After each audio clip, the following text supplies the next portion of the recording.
Looking for revenge, while the other aims for a second top 20 win. From Carolina Softball Stadium at Beckham Field, the South Carolina Gamecocks take on the Hokies from Virginia Tech in another top 25 showdown. It's day 3 of the Gamecock Invitational. Hi everyone, Brad Muller alongside Julia Kennedy. Thanks so much for joining us here this evening. Well, the Gamecocks lost the opener here to Virginia Tech here on Thursday night, but they bounced back nicely with a big win here over Syracuse yesterday. Yeah, and in that game yesterday, South Carolina offensively, they flat out raked. I'm talking 15 runs and 12 hits in that 5-inning run rule victory over the Orange. Now, the top of the order was particularly impressive. Quincy Lelio, Carly Shelton, and Ariana Rohde, they had 2 hits apiece and combined for 6 RBIs and 3 walks. Now, Rohde, she broke the school single-season home run record last year. She belted her first of the year back in the first inning. Now, defense and pitching has to be efficient versus powerful Hokie team that's rolling early here in 2026. Yeah, they are off to a great start at 4-0. They've been solid offensively and defensively. Keep an eye on sophomore Nora Abramovich. She belted a pair of home runs earlier today in the Hokies win over Binghamton, and she had 6 RBI in that game. She's batting .500 through 4 games so far. Pitching has been solid as well, allowing just 4 runs in the last 22 innings. In the circle for the Gamecocks tonight, it'll be the junior transfer Emma Friedel, the transfer from Kennesaw State, actually making her 3rd appearance of the weekend. She pitched against the Hokies the other night on Thursday, coming in relief, and that was actually the inning that, unfortunately, from South Carolina's standpoint, kind of blew up on them, and they ended up losing that game after having a 4-1 lead. But she started the game yesterday against Syracuse, pitched a couple of innings, and pitched very well. And Coach Ashley Chastain Woodard for South Carolina hoping that that's going to give her a little bit of confidence. They said she was going to give Friedel a long leash early on this season to try to help her believe that she can pitch at this level, and that we saw a little bit of that with her. I know Coach really likes what she's seen from her, but that's got to be tough when your first outing with your new team, you get rocked a little bit. But I guess, as you know this, as a former Miami Redhawks softball player, you got to come back and play the next day. Yeah, absolutely. And another thing that Coach Ashley Chastain Woodard had said earlier in the week was she doesn't always know what she's going to get with Emma Friedel. Obviously, she came into that game yesterday, fell short a little bit probably of her own expectations, but here she has the chance to come in and kind of regain some confidence and honestly regain some confidence back in her coach as well. Yeah, I think she came in with some high expectations. A transfer from Kennesaw State, more numbers on her. But with Friedel, really good stuff. A high spin rate is what we hear about her. And as we said before, Coach wants to develop confidence and belief that she can pitch at this level. We'll see how she does tonight against this Virginia Tech team that, boy, they can hit the softball. Last year among the national leaders in home runs, and they're off to a good start this year, even without their biggest home run hitter from a year ago, who had 31 home runs. Corey McMillan led the nation and tied the Virginia Tech record last year with 30 home runs. They're doing just fine hitting the ball so far early on this year. As we mentioned, Abramovich had a couple of home runs in the game earlier today in their win over Binghamton. So it's 1-1 South Carolina against 4-0 Virginia Tech for the 2nd time in 3 days. The Hokies under the direction of Coach Pete DeMoore in his 8th year at Virginia Tech. 6 straight NCAA tournaments. And there's Emma Friedel, the junior for the Gamecocks in the circle. And you'll see a little bit of everything from her. Throws the rise and the drop. Velocity is going to be in the mid-60s. She'll throw the changeup as well. Normally stays in the zone. It's just a matter of how much of the plate do you get, right? You don't want to leave it over the heart. And there's Coach Pete DeMoore won the ACC championship in 2019. The Hokies were ranked 18th in the nation at the end of last year after advancing to the Tuscaloosa regional, where they lost to Alabama. They went 43-13, 18-6 to finish 3rd in the ACC, and they are going to be one of the top teams in the ACC once again this year. In fact, picked 4th in the ACC preseason poll. So here we go, round 2 with these 2 top 25 teams. Virginia Tech took the first one. See what the Gamecocks have in the second one as Friedel gets set to go to work. And the first hitter will be Addison Foster. Foster, a junior, started her career at Stetson. She was a 2-year starter at shortstop.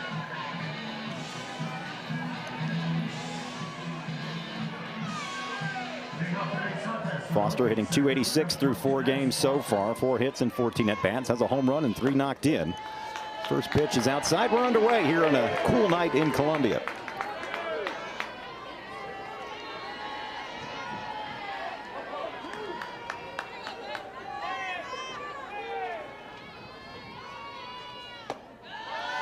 Just missed. Head coach Pete DeMore earlier in our call with him this week, he loves having Foster there at the top of the lineup. He said she's been so great for them, and one of the best parts about her is her ability to get on base. She has a super high on base percentage. She sees a lot of balls, draws a good amount of walks as well, and makes her the perfect leadoff hitter to kind of get into the depth of this lineup. And that's what you want, get on base, set the table, and she's been very good at that through her career. Friedel in the circle, as we told you, her first year here at South Carolina after 2 years at Kennesaw State in the North Georgia area outside of Atlanta. 2-1 pitch nips the corner to even things up.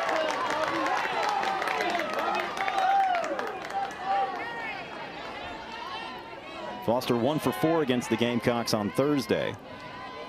And that 8-4 come from behind victory for the Hokies. Pops this one up short left field. Lelio, the left fielder's got it. One away.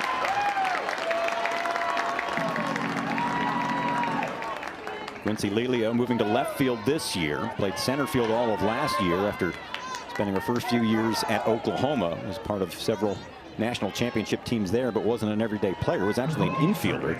Came here and has found a home in the outfield. Here's Jordan Lynch, the third baseman for the Hokies. Gamecocks will bring the corners in. Another left-handed hitter. Down the left field line, it's a foul ball. Lynch flirted with extra bases, and she is off to a tremendous start in 2020. The second leading hitter, as you see the batting order for the Hokies. Lynch hitting at .462, 6 hits in 13 at-bats, has a double.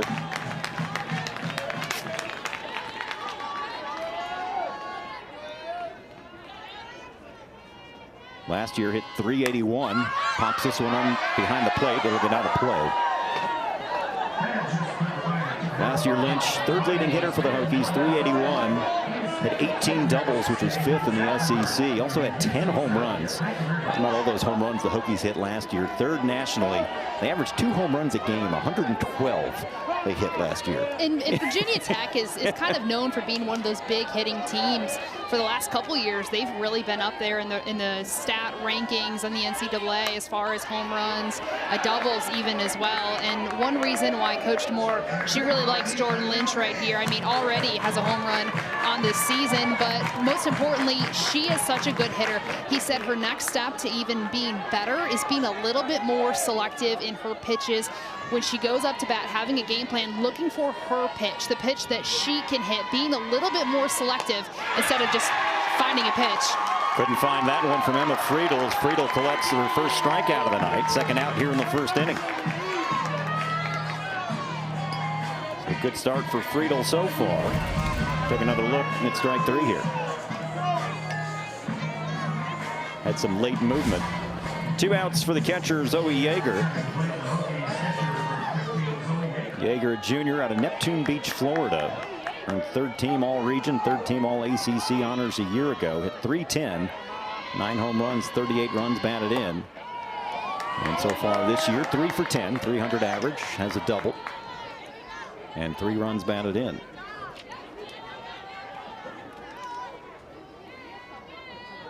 Yeager 0 for 3 against the Gamecocks with a walk on Thursday night.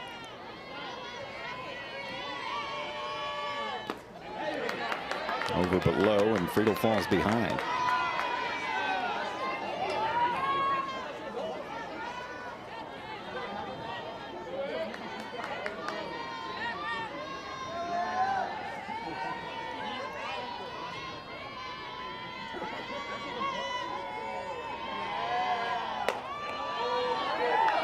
Three straight have missed the zone.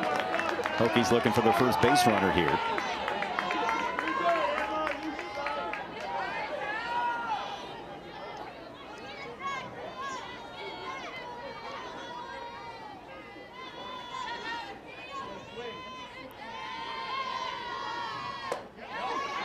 Got the inside corner there. Yeager taking all the way.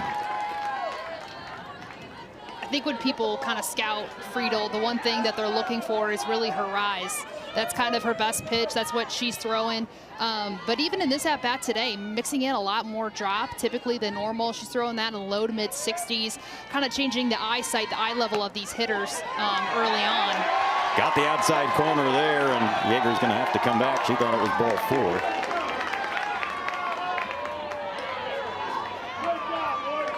Bobby DeMeo, the home plate umpire tonight. Robbie Guest, your first base umpire. Megan Rabin is the third base umpire. Payoff pitch with 2 outs. Off speed stays high, and the Hokies get a base runner. Brings up the cleanup hitter, Michelle Chatfield, the first baseman.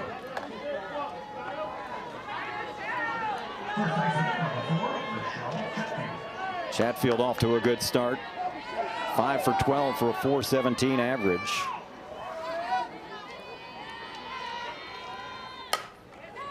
Chopper to the first baseman, Rhodey gobbles it up, steps on the bag, inning over. They had the shift on. Chatfield hit against it. The Gamecocks get the out anyway. The Hokies get a base runner, but leave her stranded. Nothing doing for the Hokies in their half the first. Gamecocks coming to bat. We're scoreless here in Columbia.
Back in Columbia, top 25 showdown here with South Carolina and Virginia Tech. Second time they've met this weekend. Sophie Kleiman in the circle tonight for the Hokies, the senior out of Evansville, Indiana, in her second year at Virginia Tech after 2 years at Indiana. And she will try to keep the Gamecock bats quiet. Kleiman 1-0 on the short season so far, 1.75 earned run average. 4 innings of work, allowed 1 run on 3 hits, struck out 4, no walks. Gotta love that. Quincy Lelio to lead things off for South Carolina. And we're underway in the bottom of the first as she takes a strike. And the Hokies bring the infield in for Lelio. You see the Gamecock batting order. Top 3 in the order, the same as last year. Davis, Ensley, the 4 and 5 hitters, transfers. Next pitch just missed, not a bad spot for Kleiman. Kleiman last year was outstanding. 12-2 with a 2.45. Earned run average was 5th in the ACC.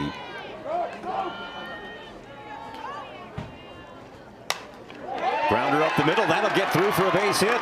Good start for the Gamecocks, and Quincy Lelio does her job as the leadoff hitter. I like to refer to her as an elite table setter, right? She sets the table for the rest of the lineup. She gets on base a lot, has a really high percentage. Even something as simple as this. Didn't really get a full barrel on the ball, but still a nice hard ground ball up the middle, a little bit of a flyer. Kind of starts the momentum here for the Gamecocks at the top of the lineup. Yeah, she's 3 for 5 on the season with 4 walks, so she's getting on base. Carly Shelton, the junior second baseman, stands in and takes a strike.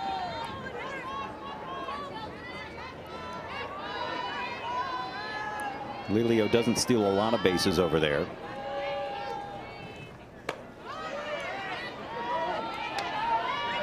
Shelton so far in the young season, 3 for 7. 2 of her hits are doubles. She's knocked in a couple.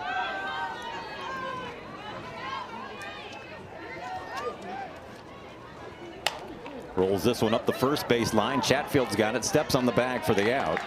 Lilio to second on the play. Doesn't count as a sacrifice, but it puts a runner in scoring position for Ariana Rode. And Rode is a fun player to watch. Her second season with the Gamecocks after coming with coach Ashley Chastain Woodard from Charlotte last year. And all Rode did was set the South Carolina single season home run record. Last year was 17. Squibs that one and snared by the second baseman Mazel to get the out. That's the third time we've seen Rode in the last 2 days go opposite field. Had an opposite field home run last night, an opposite field single, and Mazel took a hit away there. She's going opposite field. That means she's doing great as a hitter, right? Her timing's great. She's getting inside the ball, ability to get a little bit more barrel on the ball, you know, and eventually hits like that, those are frustrating. You hit a screamer and it gets caught, but eventually those will fall, and that's kind of when your numbers start to go up. So if she can have consistency in that, her numbers will definitely start to climb. You got to have a short memory as a hitter when you feel like you hit it well but don't reach. What do you call it, like the memory of the goldfish? Yes. Here's Tate Davis, the third baseman. Grounds that one past the bag. That'll be a base hit. Lilio around third. She will score. Davis on her way to second with an RBI double. And the Gamecocks are on the board first in the first. What a great job by Davis here. Not really making the moment anything bigger than it is. Still really early in this game with a runner in scoring position. Takes that pitch, inside pitch, gets it around, just drives it right down the line there, stays fair. Lucky for her, and scores Lilio here for the Gamecocks to take a 1-0 lead early over the Hokies. Davis now 3 for 6 on the season with her second double and team leading 5th RBI. Tori Ensley, the center fielder, stands in. Another transfer for the Gamecocks as she takes one for a strike, as Ensley transferred from NC State, took over that spot in center field, which moved Lilio to left.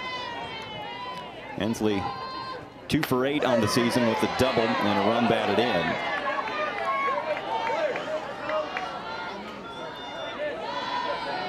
Ensley out of Franklin, North Carolina, hit .294 for the Wolfpack last year and led the team with 13 doubles. Also a good base stealer with a dozen last year. Skies that one to right field. Kylie Aldridge goes back, makes the grab, and that'll end the inning.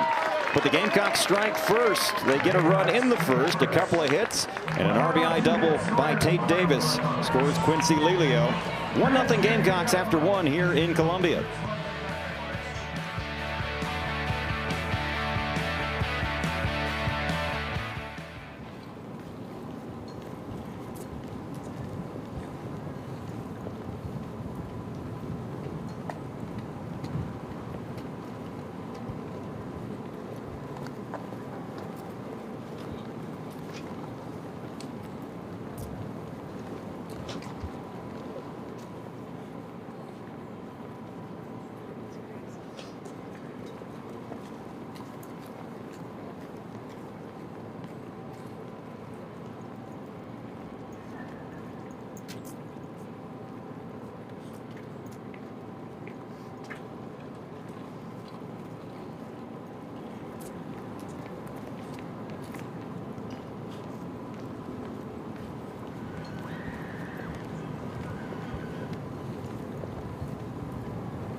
We move to the second inning here in Columbia. Day 3 of 4 of the Gamecock Invitational. Top 25 showdown once again. Gamecocks with the early lead. 5, 6, and 7 due up for the Hokies in their half of the second. Right fielder Kylie Aldridge to lead things off. Aldridge, a senior out of Hope Mills, North Carolina. Third team All-Region, second team All-ACC last year after hitting .368. Had 7 home runs, 30 knocked in. And actually, she hit a home run against the Gamecocks on Thursday, a moonshot to center field that maybe it'll burn out during re-entry. She had a great game against the Gamecocks last time. 2 for 4, home run, like you said. Also had a double with 2 RBIs. Looking to kind of rinse and repeat for her here at the plate. She's been a good one. 6 hits and 15 at-bats through 4 games so far for a .400 average. Double the home run. This is just a lineup with a lot of power. Davis playing in at third. The rest of the infield is deep. And Friedel in her second inning of work has pitched in all 3 games for the Gamecocks so far, but has not pitched a lot. Did not get out of the lone inning she pitched against Virginia Tech on Thursday. Pitched 2 innings yesterday against Syracuse and pitched well. Over but low. And the Hokies looking to get the lead off the board here.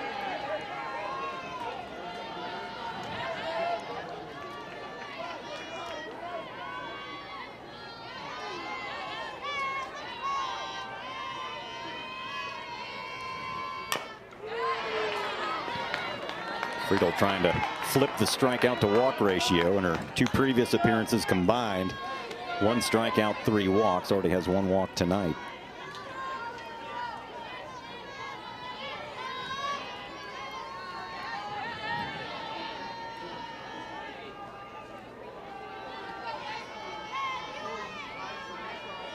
Payoff pitch.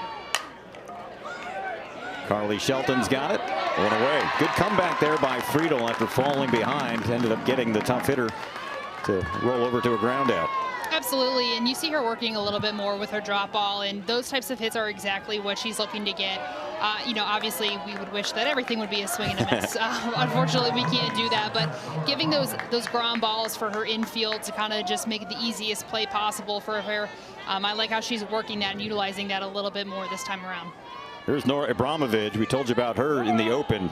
She is swinging a hot bat. 5 for 10. Of her 5 hits, 2 are doubles and 2 have left the yard. She hit 2 home runs earlier today in their win over Binghamton. She's got 8 RBI, 6 of them in that game earlier today.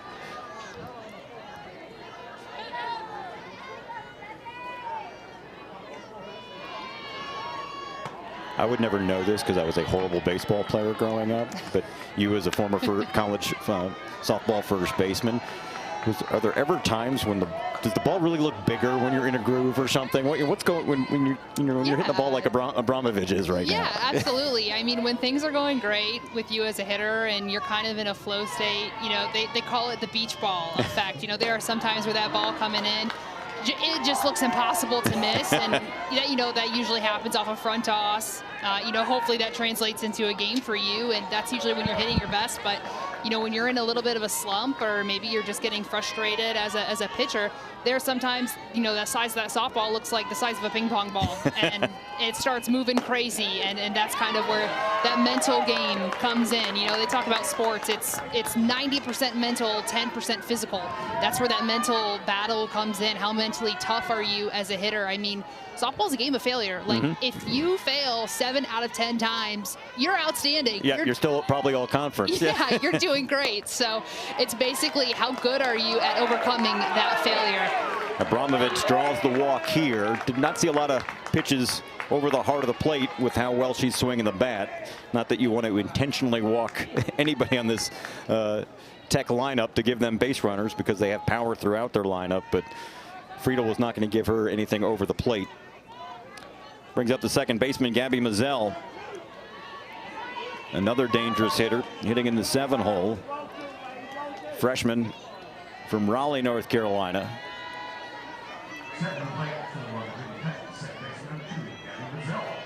Mizell 4 for 12 on the year for a .333 average. Gamecocks come in at the corners. Back to Friedel. She'll go to second, and they dropped it. Shay Anderson, the shortstop, the sophomore, maybe thinking about turning 2 and didn't get the one she needed. Yeah, Yeah, that's tough both as a pitcher and as Anderson over there at shortstop. Friedel doing the right thing, ball hit right back at her, trying to get the lead out over at second. Anderson just not being able to squeeze it. You know, we talked about here she is kind of taking over this shortstop position, worked really hard in the fall, kind of in a competitive battle within the team, and ultimately claimed her spot kind of by winter or by early January. Coach Ashley Woodard really talked about it. You know, she flat out won that position fair and square, and now she kind of has to show, you know, what she earned. And yep. As a pitcher, or as a player coming in, I'm sure she feels a little bit of pressure on here. Like, okay, I won that spot. Now I have to prove why I won it. You know, not only to her other teammates, not only to her coach, but also to herself.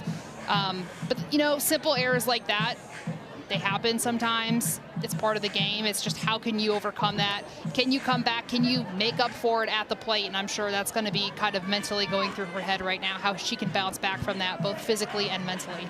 Opportunity here for the Hokies. 1 out and 2 on after the error brings up Ebba Mazarone. Mazarone, a junior, North Carolina native, third team All-ACC last year. Also pitches some. He's a very good pitcher, in addition to being the DP today. That one just misses. And for Friedel, you'd love to get a punch out here, but you'd settle for a ground ball to try to get an out.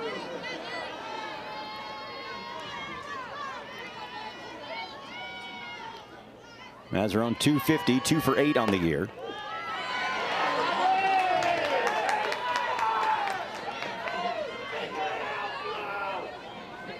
The umpires in the stands having difficulty with the umpire strike zone today. And I was about to say.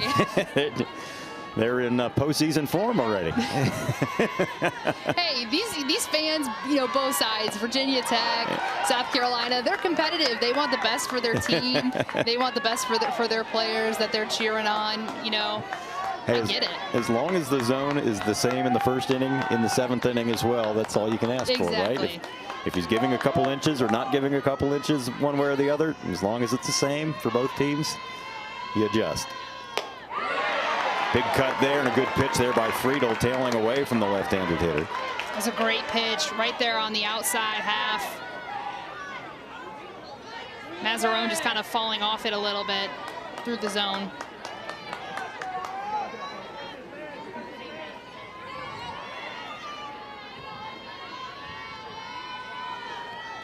Down low, good stop by Winters, runs it full, and Friedel 1 pitch away from loading them up. This is a Hokie team. Outstanding year last year. They returned 5 All-ACC honorees.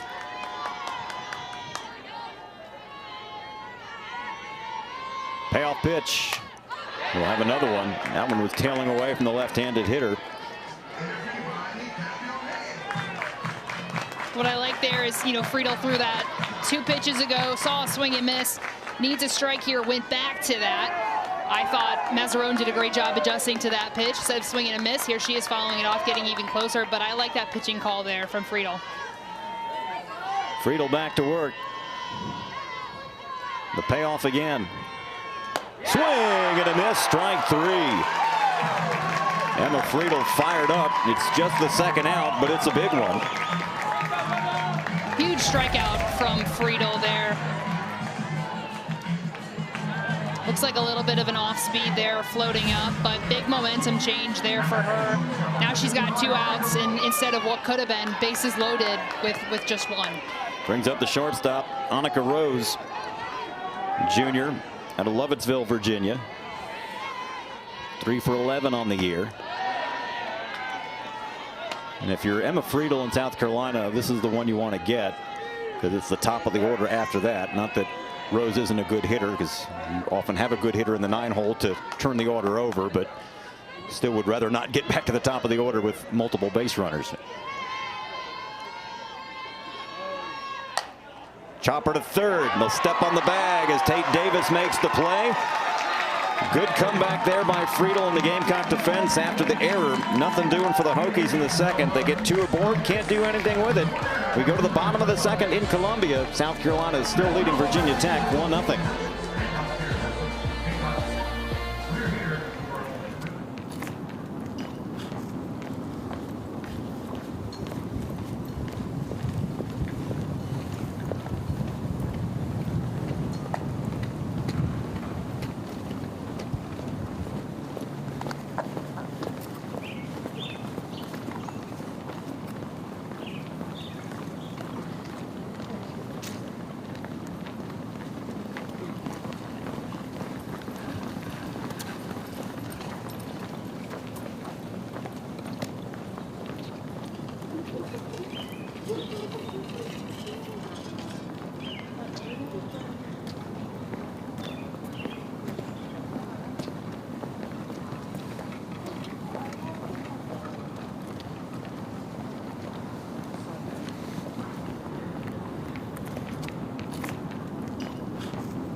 Bottom of the second here in Columbia. South Carolina leading Virginia Tech 1-0. Gamecocks will send the 6, 7, and 8 hitters to the plate against Sophie Kleiman.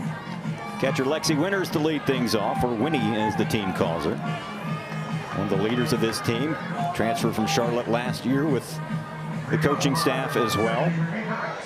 Played every game last year. Caught 59 out of 61 games last year. Sends this one to right field. Aldridge looks up. It is off the base of the wall. Winnie on her way to second. She's in there with a double.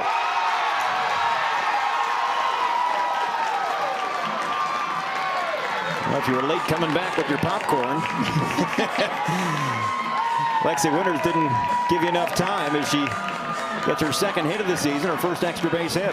No, I love everything about that at-bat. She wasn't taking a moment off. Very first pitch, outside half, goes with it, extends through, throw those hands to the right side, gets enough barrel on it. Just, you know, I'm sorry, Lexi, if you're listening, a little bit of warning track power there, but, you know, a little bit harder and that thing would have been over for sure. But fantastic at-bat there. First pitch swinging there from Lexi Winters. She had 13 doubles last year, gets her first here. Here's the shortstop, Shea Anderson, the sophomore. 2 for 4 at the plate. One of her hits is a double. He's also walked a couple of times. Takes one on the hands there for a strike. Anderson 1 for 1 with a double and a couple of walks against the Hokies on Thursday.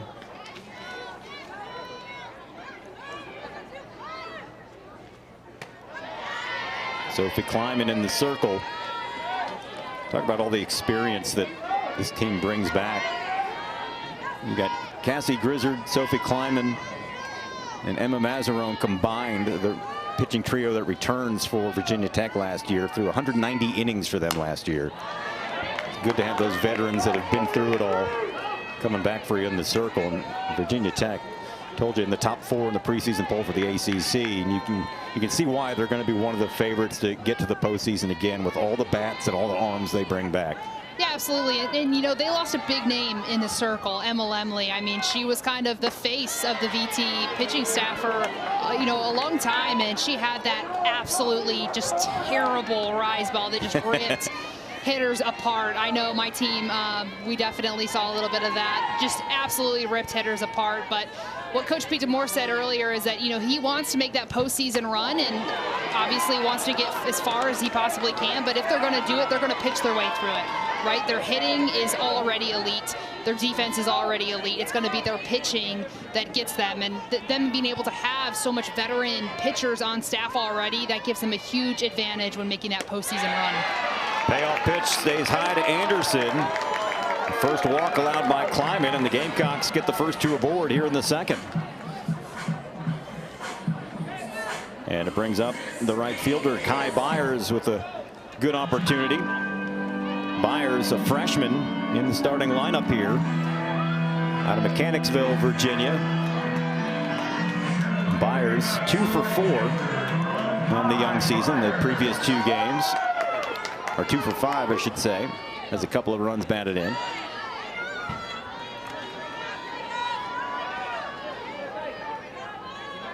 First and second, nobody out for the Gamecocks here in the second. Hokies come in at the corners. Jordan Lynch at third base, almost halfway down the line. First baseman Chatfield in as well.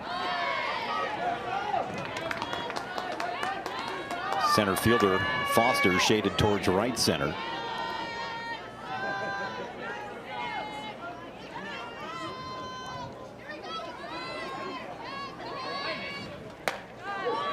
That one catches the inner third after the first 2 missed away.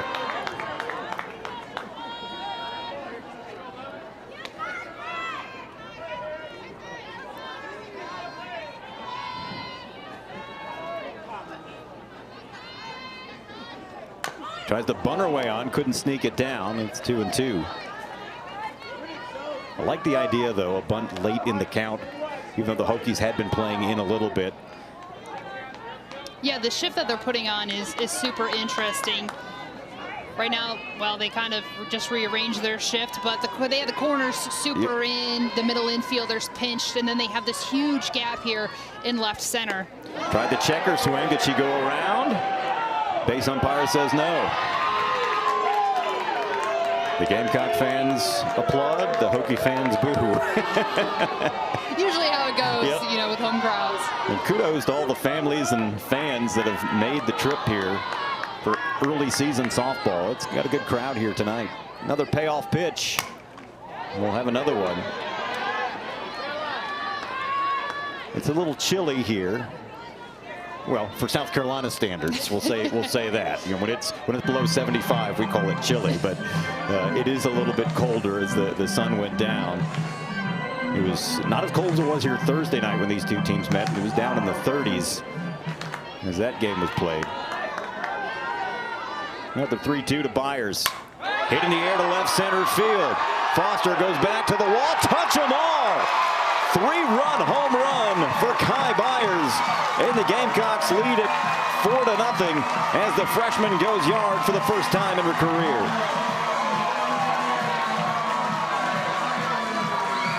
What an exciting moment for her. There's nothing like getting your first collegiate home run here for Kai Byers. Doing it against a top 25 ranked team. That pitch a little up and just too much play. Absolutely blasts that over the left center field, which ironically that's where the biggest gap was in their shift. Kai Byers just not allowing that shift to defeat her and says, I'm going to do one even better. How about that? The freshman comes through with the 3-run bomb. Base is empty now for the DP, Ainsley Bennett, hitting in the 9-hole. Takes a strike down the middle from Kleiman. Bennett, another freshman out of Summerville, South Carolina, down near the coast. Two-time South Carolina Gatorade High School Player of the Year. Two-way player. She's going to pitch some as well. Takes another strike down the middle here. She's the kind of kid that, the impression I get from the coaches is they just want her out there somewhere. Infield, outfield, pitching, hitting. They just like having her on the field. Yeah, and Coach Ashley Chastain Woodard, she kind of touched like they're going to have to be super, you know, strategic and precise as to how they utilize her in the lineup because they want her to be able to be out there in the outfield. They want her to be hitting, but they also want to use her as a pitcher and knowing when to use her as a pitcher, knowing when to sub her and how to kind of shift the lineup within her. That's going to be a learning piece for them throughout this season, and that's going to be really key for them as to how they use her throughout the season. Ground ball left side. Jordan Lynch is there across the diamond in time to get Bennett, who runs well, for out number 1. Good play by Lynch. Back to the top of the order now. Here's the left fielder, Quincy Lelio, who singled up the middle and scored the Gamecocks' first run in the first inning on the double by Tate Davis. Lelio, as we told you, came to the Gamecocks last year after transferring from Oklahoma. And going to have a mound visit perhaps here for the Hokies. Gamecocks 4 runs early here. You always wonder too when it's cold, not to make excuses because everybody's got to do it, is how the cold weather affects your grip. We'll talk more about that in just a little bit. We're going to have our first pitching change of the night. Gamecocks still batting here in the bottom of the second, leading it 4-0. And we will tell you about the new pitcher in just a moment. Gamecocks leading Virginia Tech 4-0. New pitcher coming up after the break.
Emma Mazzarone takes over in the circle for the Hokies, relieving Sophie Kleiman. Kleiman 1+ innings, 4 runs on 4 hits. Can't close the book on her yet. First pitch to Quincy Lelio, taken for a strike. Again, the Hokies bring the corners in. Mazzarone making her second appearance. 4 innings, 1 run, 2 hits, struck out 5, walked 2. That was against the Gamecocks on Thursday.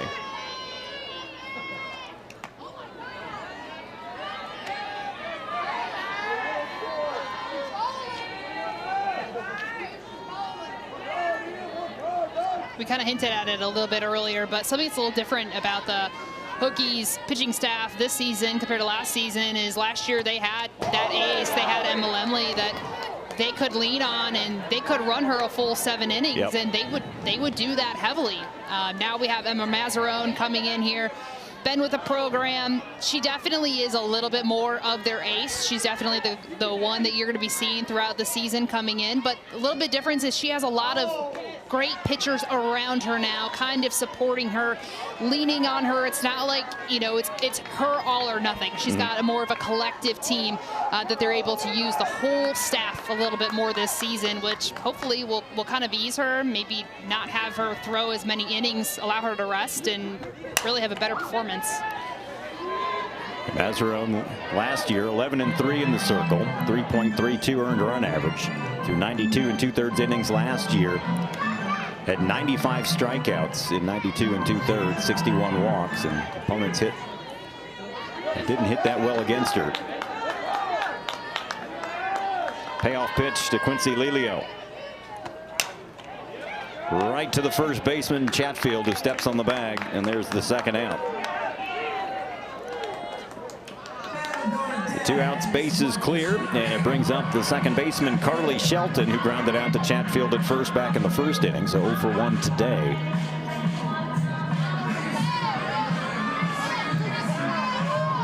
Shelton 3 for 8 on the season. Now Coach Ashley Chastain Woodard out of the dugout. Not sure what this is about. I think they're kind of, Quincy Lelio kind of was hinting maybe that ball got hit off her ankle or off her foot before it went down the first baseline.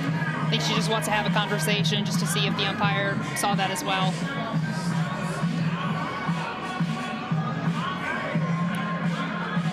And we'll take a look at the replay here and see what we see. Oh, that did look like it went off her foot. Yeah. And you can see her reaction there too. So we may have our first review of the night. South Carolina is challenging the play that it should be a foul ball. This play is under review. All right, and if they see what we saw, which I assume they will, I think it certainly appeared to me that not just by the reaction of Lelio, but seeing it from that center field angle, that it did indeed go off her foot. Right, absolutely, and correct me if I'm wrong, but coaches get 2 challenges this year. If they challenge something and it turns out it is correct, and they actually keep that challenge. Right, yep. It doesn't go away.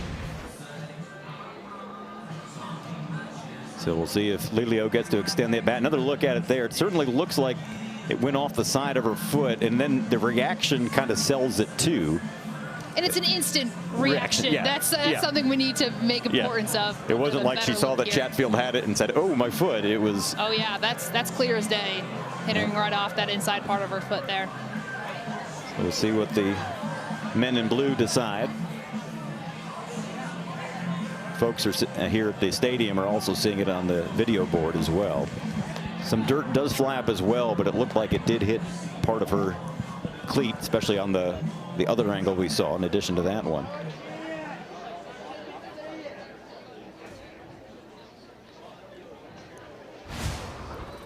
And by the way, for Mazzarone in the circle, I read she has 5 dogs and 3 cats at home.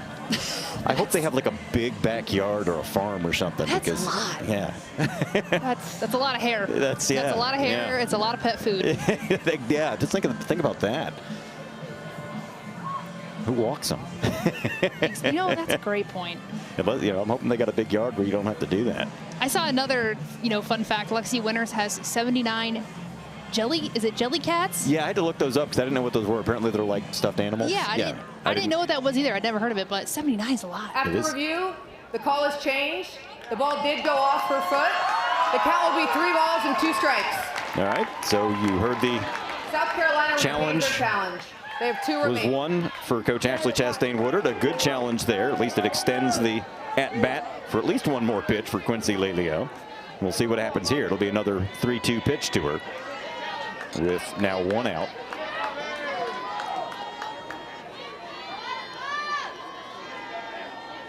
The pitch from Mazzarone. Ball 4. So it turns out to be an outstanding challenge as the Gamecocks get another base runner. First walk issued tonight by the Hokies. And it brings up Carly Shelton. As we told you, 0 for 1. She grounded out to first last inning.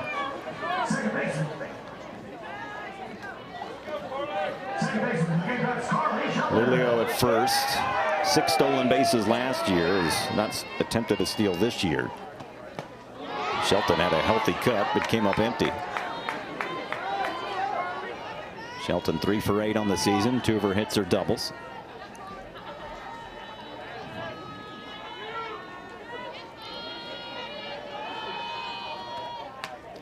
Up high as Yeager, the catcher, has to come out of the crouch. Shelton is, you've probably heard before if you follow the Gamecocks, started her collegiate career early, graduated Lexington High School a year early, and played her freshman year while most of her friends were still finishing high school. You know, usually it's the opposite. Kids start school, you know, they're held back a year, and so maybe they're a little bit older when they graduate. I mean, she was a youngster here playing softball against SEC competition her rookie year. And we're seeing that more and more in college softball. And part of me is like, I get it. You know, you're so excited. You just want to jump in there. But part of me is like, let the kids be kids. You know, Yeah. you know, let them enjoy their high school experience. And college will be there. I promise you, it'll be there for them. It's worked out for her obviously very well. She's been a mainstay at second base now in her 3rd year with the Gamecocks. 3-1 pitch.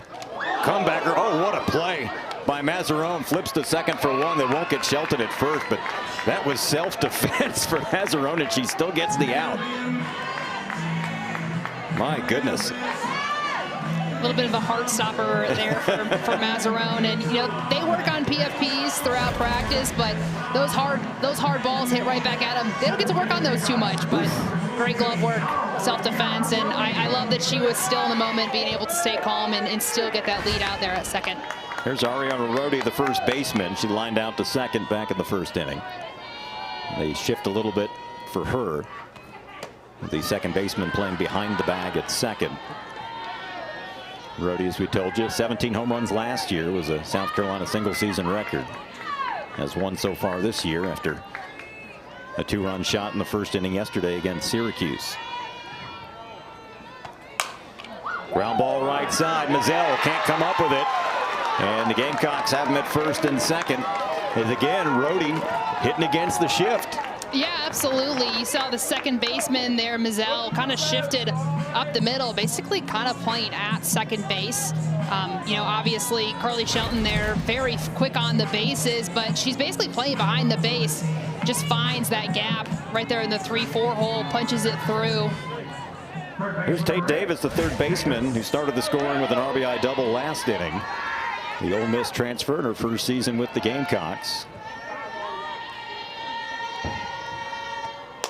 And wasn't sure when I got to the ballpark today if we were going to see Tate. She had to come out of yesterday's game early as she, I think we were told she dislocated her finger sliding into second base. At least that's what Ashley Chastain Woodard said in the post-game press conference. And they took her out after she dislocated her finger.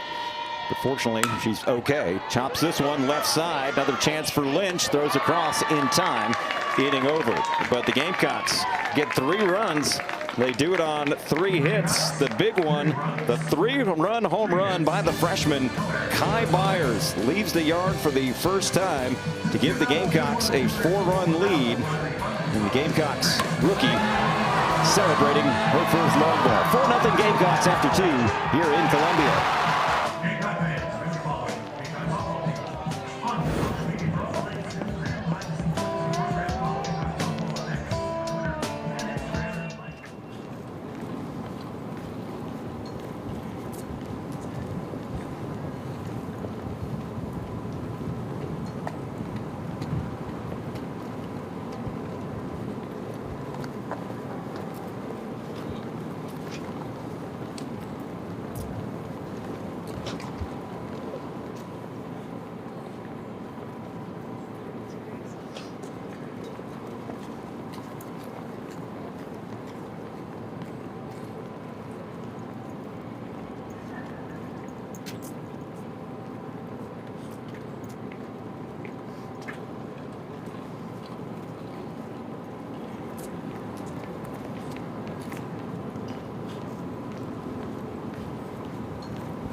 move to the third inning in Columbia. South Carolina now with a 4-0 lead over Virginia Tech.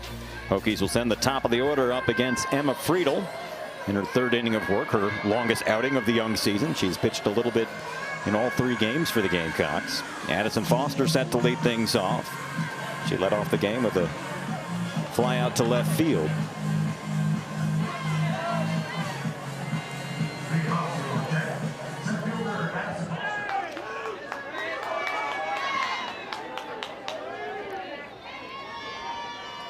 First pitch from Friedel outside, and we're underway.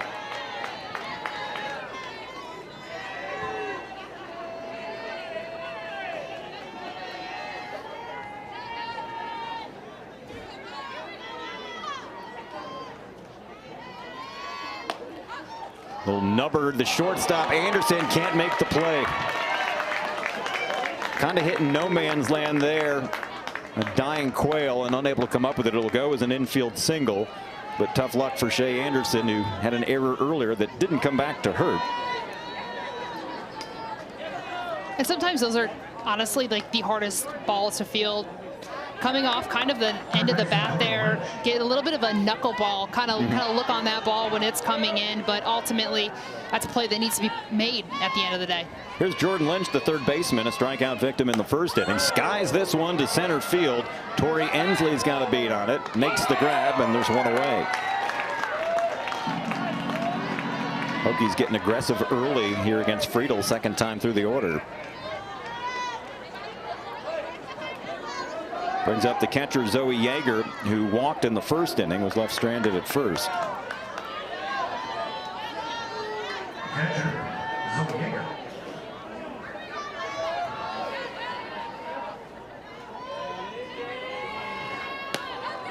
Takes a strike down the middle. Yeager 3 for 10 on the season, has a double. Third team All ACC and All Region last year.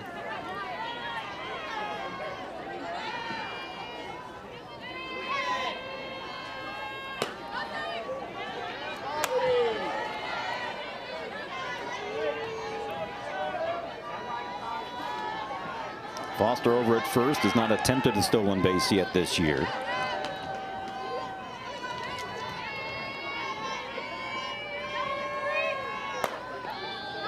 Another one misses outside and low. Hokies did not run a lot last year.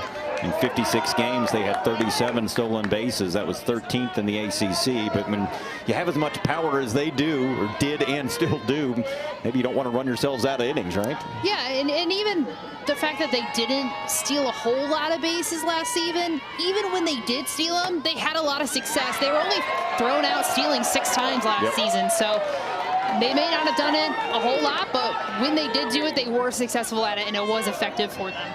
Yeah, when you're hitting over 100 home runs, you're gonna let the bats take care of themselves. Friedel deals 2-2 to Yeager. Down low, another full count. Getting some warm-up work in the South Carolina bullpen.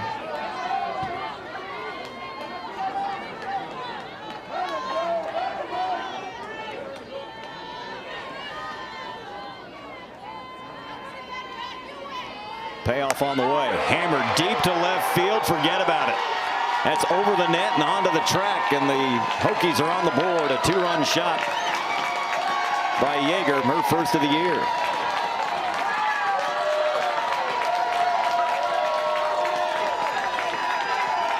That ball was absolutely roped by Zoe Yeager out there in left field. Didn't have a whole lot of, you know, really loop-de-doopy height on it. Pretty much just a really flat, strong, hard line drive. That ball just way too much over the plate from Friedel. And that's going to do it, I believe, for Emma Friedel. As we told you, they had some warm-up work, and maybe it's one pitch too late. As the Hokies are on the board, they cut the deficit in half on the first home run of the year by Zoe Yeager. Pitching change here in Columbia. We will tell you all about it in just a moment. 4-2, Gamecocks in front of Virginia Tech.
Junior Neely Lamb takes over in the circle for the Gamecocks, relieving Emma Friedel after the 2-run home run. Lamb, a junior in her second season with the Gamecocks. She's out of Cade, South Carolina. Spent her freshman year at Charleston Southern, then came to the Gamecocks last year, where she went 10-3 with a 3.26 earned run average. And she will face the heart of the order. Michelle Chatfield, the first baseman hitting in the cleanup spot, stands in. And she skies this one to left field. Lelio back to the wall. Touch them all. Back-to-back home runs for the Hokies. And it's a one-run game.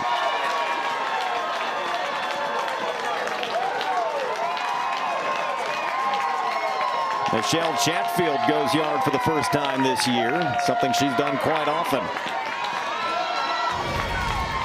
She's got such a big bat, so powerful in this lineup. First pitch from Neely Lamb. They weren't even giving her a second there.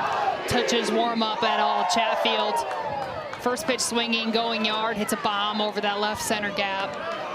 35th home run of her career after hitting 15 a year ago. There's Kylie Aldridge, who hit a moonshot against the Gamecocks on Thursday. 0 for 1 tonight, grounded out to second last inning. Lamb making just her second appearance. She pitched against the Hokies on Thursday and pitched a clean inning. Struck out 2 batters, 2 of the 3 batters she's faced, but she was greeted rudely here. See how she responds. And responding is absolutely the most important thing. Here she is put in, you know, to relieve Friedel, who struggled a little bit there towards the end. She's put in a tough situation. Here she is expected to execute, and then right out of the gate gets hit. So it's important for her to kind of find her groove here, kind of settle in, calm down, kind of regain some of that confidence back. And this is going to be the most important at bat for her right now, is how does she respond after giving up that big hit there for the Hokies. So far, no strikes, 3-0. Pitch to Aldridge off the plate, and a 4-pitch walk. And the Hokies kicking up their heels here in the third. Third walk allowed by the Gamecocks tonight, first by Neely Lamb. Lamb's going to throw a lot of the rise balls we talked about. We'll throw the curve, changeup, and some off speed. Velocities in the mid-60s, and it might be a short night for Neely Lamb. Coach Ashley Chastain Woodard already out with her lineup card, not liking what she's seeing from Neely Lamb. We'll see. I mean, there is some warm-up work in the Gamecock bullpen, but I don't know if the pitcher is loose enough.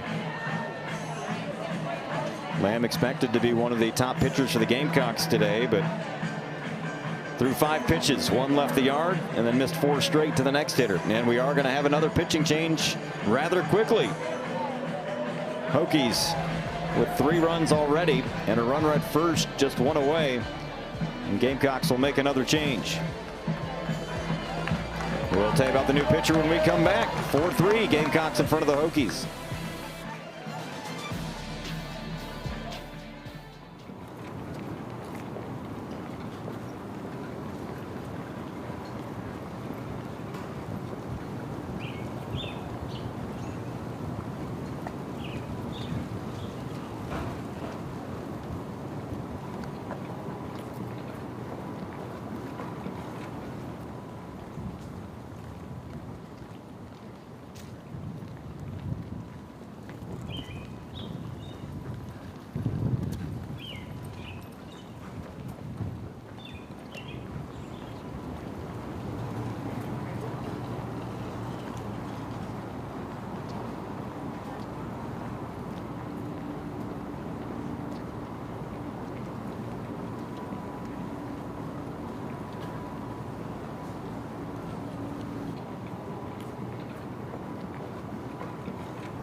Josie Marin becomes the 3rd pitcher of the inning for the Gamecocks. the senior in her first season at South Carolina after 3 years at Mississippi State, replaces Neely Lamb, who faced just 2 batters through 5 pitches. Gave up a home run on the first pitch she threw, and then 4 straight balls out of the zone to Kylie Aldridge. So a runner aboard, 1 out. Gamecocks lead trimmed to 1, and it brings up Nora Abramovich, who walked in the 2nd inning. Takes a strike here. Abramovich, as we told you earlier, was swinging the hot bat earlier in the day in their win over Binghamton. Hit 2 home runs and had a double in their win. Drove in 6 runs. 5 for 10 on the year. 4 extra base hits and 8 runs batted in. Had a healthy cut there, but came up empty. And Marin way ahead. Josie Marin's kind of a little bit of a different pitcher that you typically see on a staff. She has a really, really elite command, meaning she does a really good job of hitting her precise locations, but she doesn't throw with a ton of velocity. And if she can do like what she just did there, hit her spot on the outside half, she's going to be able to get hitters to strike out just like she just did there with Abramovich. Not necessarily the fastest stuff, but painted her corner right there on the outside half. Got her kind of fishing there in the count. Big punch out, 2nd out of the inning, brings up Gabby Mazel, the 2nd baseman, who reached on the error in the 2nd inning by Shea Anderson. She swings and misses at the first pitch. Yeah, Marin, as you said, not going to knock you out with the velocity, as the fastball is only in the low 60s, but coaching staff calls her crafty. Drop ball, rise ball, changeup.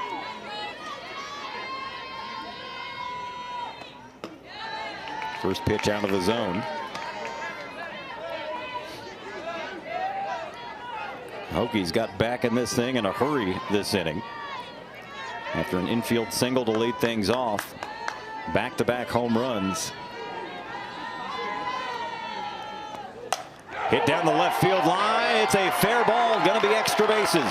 Lelio in the corner to pick it up. They will hold the runner at 3rd. And the Hokies have him at 2nd and 3rd with 2 outs. Gabby Mazel with the double. Her first 2-bagger of the season. I actually like the location of where this pitch was. It was a little bit higher inside, kind of at the hands, but Mazel just does such a great job of not only getting her hands out in front early, but also getting that barrel out in front early on time, which is a little easier to do with a pitcher with, you know, a little slower velocity there, but just does great job there getting the barrel, hitting a line drive there to left field. Emma Mazeron, who's now the pitcher for Virginia Tech, started as the DP at the plate, a strikeout victim against Friedel in the 2nd inning. Chance to help her own cause here. 2 on, 2 out in a 1-run game.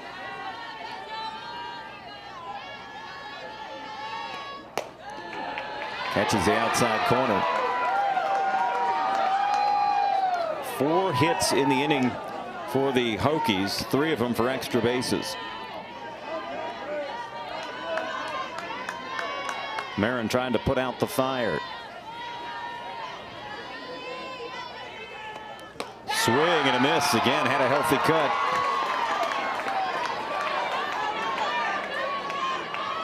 These last 2 hitters not getting cheated on their swings up there.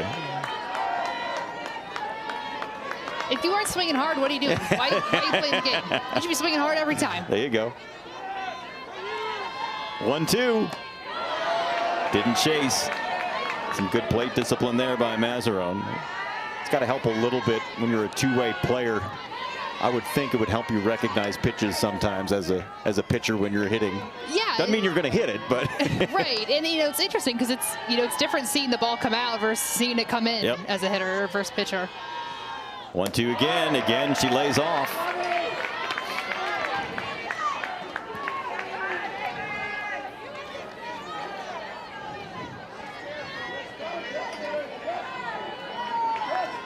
Marin trying to get out of the inning without further damage. Payoff pitch to Mazeron. Ground ball through the left side, base hit. 1 run will score. Mazel around 3rd, she will score. The Hokies take their first lead of the day. A 2-run single from Emma Mazeron. It's 5-4 Virginia Tech.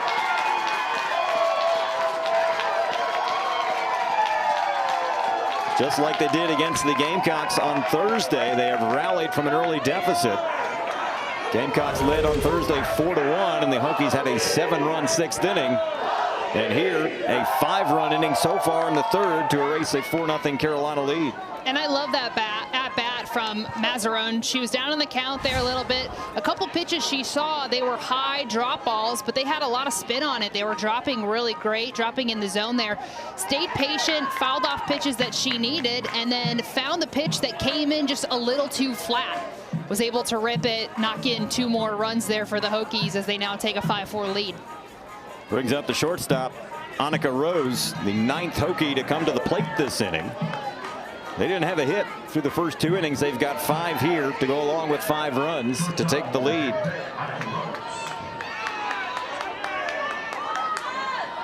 Rose, a fielder's choice ground out in the 2nd inning. Got the shift on for her with 3 on the left side of the infield. She'll take a strike from Marin.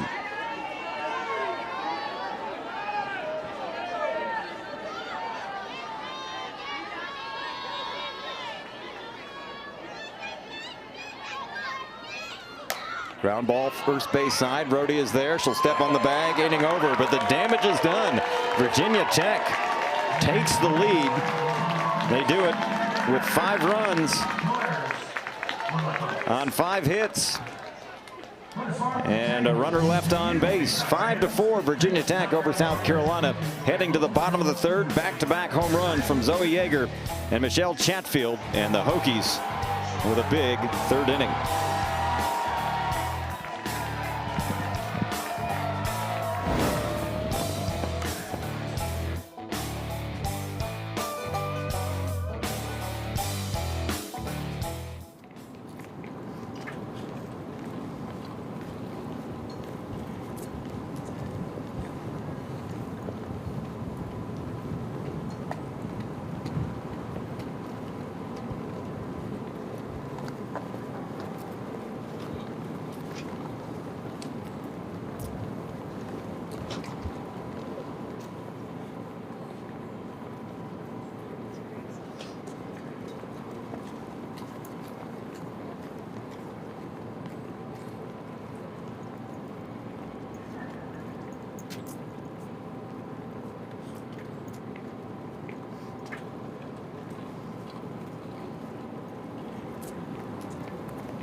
Emma Mazzarone pitching with the lead now as Virginia Tech rallies for 5 runs in the top half of this inning. Gamecocks trailing for the first time. They'll send the 5, 6, and 7 hitters to the plate. Center fielder Tori Ensley to lead things off. The NC State transfer 0 for 1 tonight. A fly to right to end the 1st inning. After the Gamecocks scored a run in the 1st and 3 in the 2nd. Hokies with 5 in the top half of this inning. Mazzarone, the 2nd pitcher of the night for Virginia Tech, came in last inning in relief of Sophie Kleiman.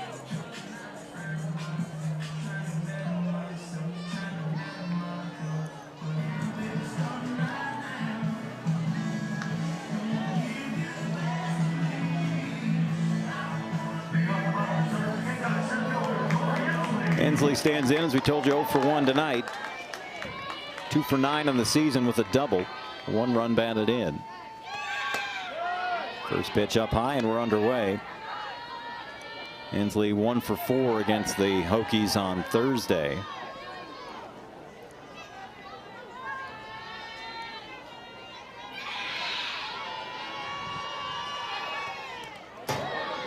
For Virginia Tech, still obviously very early in this game. You would love a 1-2-3 inning to keep the inning on your side. For South Carolina, you feel like there's that urgency to respond and get a little bit of production here. Yeah, there's definitely that urgency, but the last thing you want to do is start pressing. Yep. You know, when teams start pressing, that's when they just swing at pitches way out of the zone. They pop pitches up. They're swinging first pitch at change-ups. You know, it's important to have, you know, a sense of urgency, kind of understand the situation, but also play it calm, composed, with a lot of patience as well, which I don't have. So strike there to Ensley.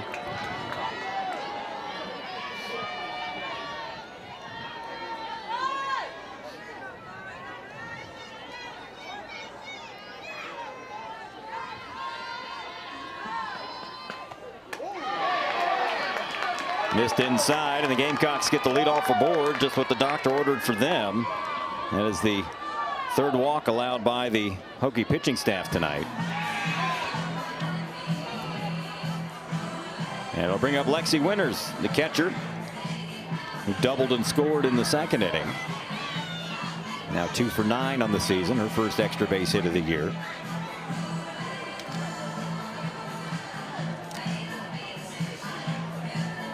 Winters 1 for 3 and was hit by a pitch against the Hokies on Thursday night.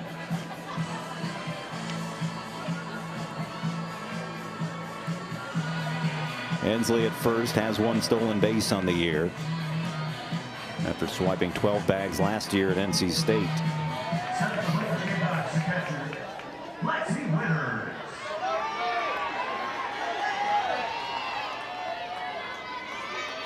First pitch from Mazzarone. Good stop by the catcher Yeager.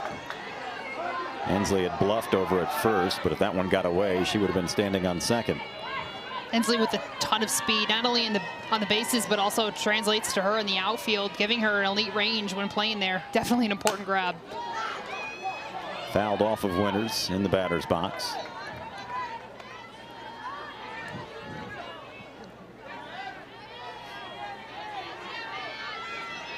Winters in her second season here in Columbia.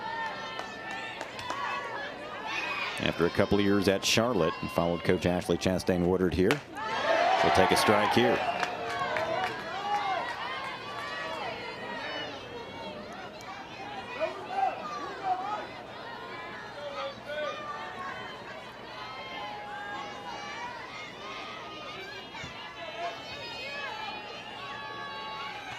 One, two, grounded foul.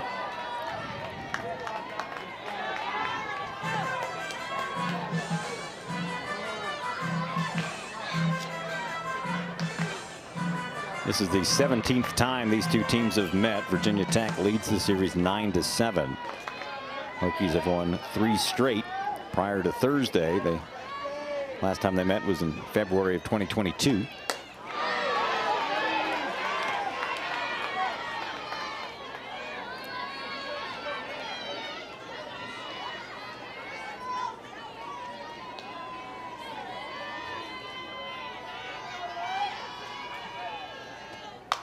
Grounded left side. Lynch is there. Looks to second. Throws to first. Close play, but they get Lexi Winters. No chance to get the speedy Ensley at second base.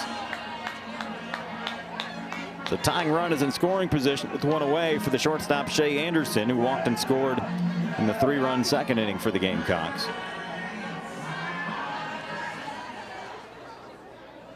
Shortstop Gamecock Shea Anderson. Anderson 2 for 4 with 3 walks on the season.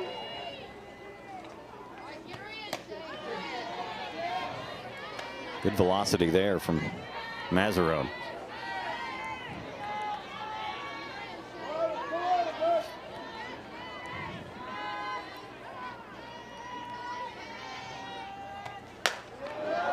Another fastball this time. Catches the outside corner.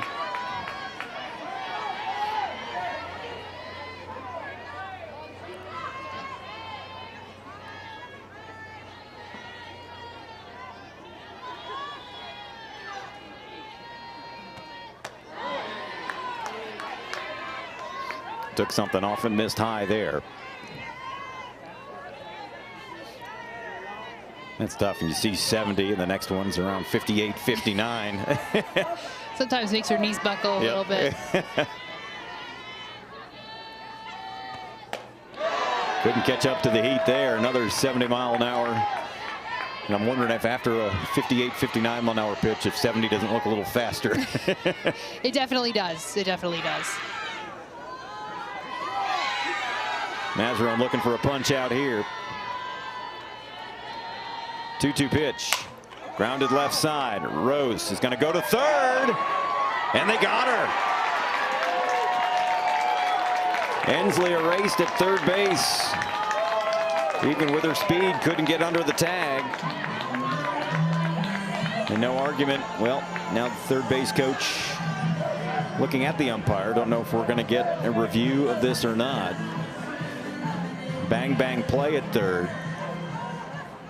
And Coach Ashley Chastain Woodard, head coach of the Gamecocks, is going to come out and let her voice be heard. We'll let you take another look at it at home. I don't know if we'll have anything that can overturn it. Yeah, from the look here in the booth, but also the look, live on the field, that looks clear as day out. Yeah, the throw definitely beat her. Don't know if she snuck the hand in there. We don't have a ton of angles here, but the throw was on the mark and in time. And sometimes, even if there's a little bit of an obstructed view, if the throw beats it, you're going to get the benefit of the doubt. And I didn't see anything on that replay that would overturn it for sure, because remember, the initial call was out. I don't necessarily blame Coach Ashley Chastain Woodard for using that replay here. Realistically, she would have a runner on third with less than 2 outs, and she would still have that extra challenge just in case. Take another look here and see if the tag gets her on the shoulder. See the left hand coming in, and it appears she is out right there. Right on that wrist forearm. Yep. It's inches. And if they game inches. Yeah, it is, and it certainly was on that play. And again, the initial call was out, and she appears to be out there, and certainly nothing to overturn it. So if the Gamecocks choose to use a challenge, they won a challenge earlier. I don't know if they would win this one. And it would be the second out.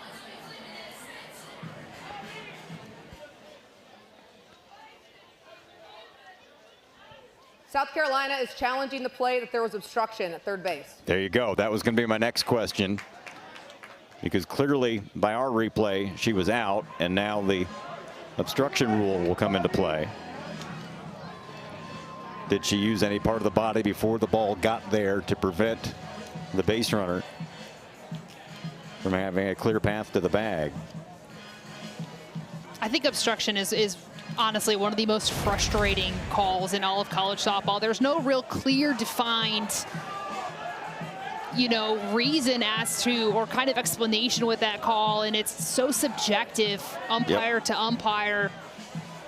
Yeah, if there's contact with the glove, there's no obstruction. Looking at that, she has possession of the ball. She provides a clear path before having the ball, and once she has it,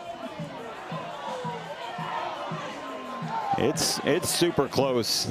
And again, the initial call wasn't out. And here's your rule book obstruction base running. After review, the call is confirmed. The runner is out. South Carolina is charged with a challenge. So they will lose that challenge after winning one early. They still have one in their pocket. And I think that's the right call. And, sure, there's a lot of meetings kind of after the 2025 season, really after every meeting with coaches and umpires, whether they're SEC, ACC, conference umpires, talking about, hey, we need to get a little clearer on this rule. And every year there seems to be a little bit of a different change and a little bit of a additional component to that rule. I mean, remember last year it was like, it seemed like everything was obstruction. Yes, everything was obstruction, and it was like, well, note C, explain blah, blah, blah. So I'm glad that they got that call right early on in the season, and hopefully that kind of stays the consistent ruling throughout the rest of this season. So runner at first now with 2 down for Kai Byers, the freshman right fielder who hit her first career home run last inning. It was a 3-run shot that gave the Gamecocks a 4-0 lead at the time. Since then, it's been all Hokies, leading at 5-4.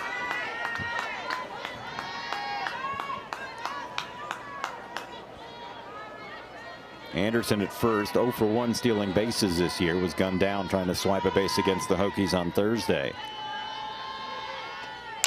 Ground ball right side, and that'll roll foul.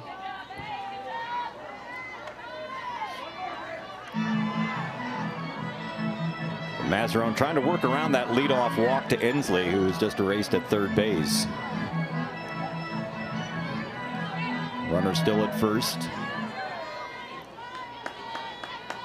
A little bit of a shift on for Anderson, left side of the infield, pulled over.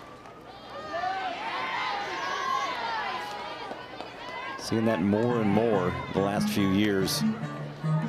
The shift on the softball diamond. You saw it for a good stretch the last 10 years or so in baseball, and you're seeing it a lot more in softball as well.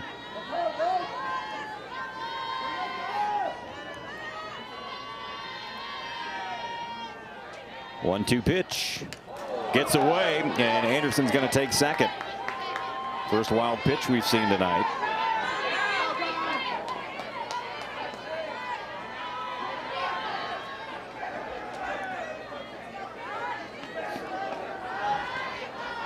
Byers still alive, trying to even things up.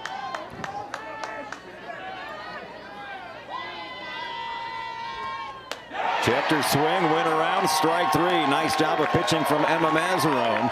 Nothing doing for the Gamecocks in the third. We've completed 3 here in Columbia. Virginia Tech leads South Carolina in this top 25 showdown 5-4.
Top of the order due up for Virginia Tech against Josie Marin in her second inning of relief work. She's the third pitcher of the night for the Gamecocks.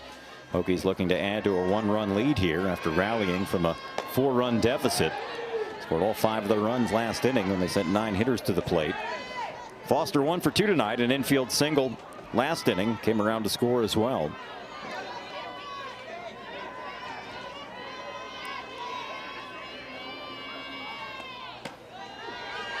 Ball on the strike now to Foster.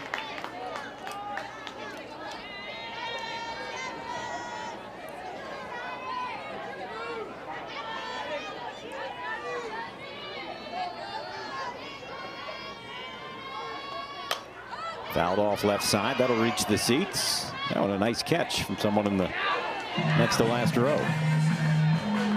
Might sting a little bit on the bare hands tonight. Yeah, it looks like she used her a little bit of her lap there to kind of brace it. Looks like she has a blanket on. It's getting pretty chilly here now that the sun is set. Foster 5 for 16 on the season, a .312 average, 1 home run. Up the middle for a base hit. Her second hit of the night.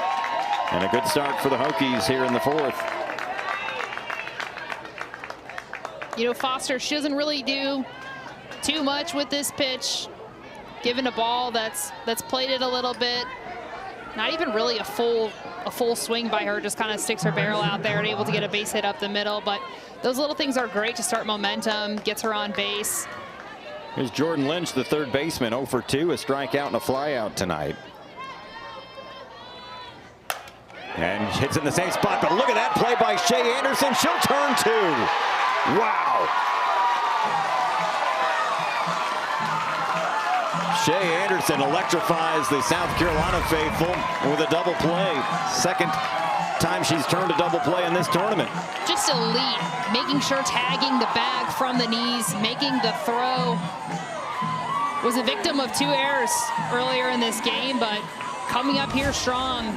showing why she holds down that position, showing why she earned that position. Heck of a play there. One just to stop it and get the leading lady, but then a throw from her knees, and the sophomore with a web gem there. As the Gamecocks turn their second double play of the year. And that one with a little mustard. That woke up the South Carolina crowd a little bit. Here's Zoe Yeager, the catcher for the Hokies. She's been productive. A walk in the first inning and then a 2-run bomb last inning that chased the starting pitcher Emma Friedel. It was her first home run of the year. And the 12th of her career. That one bounces up there.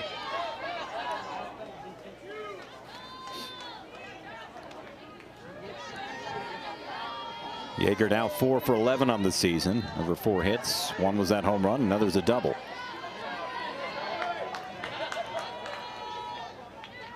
Gamecocks playing her to pull.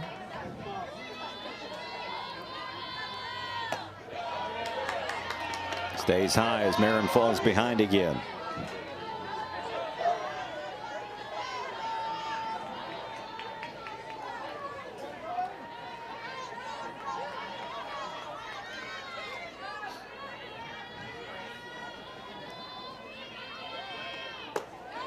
There's a strike.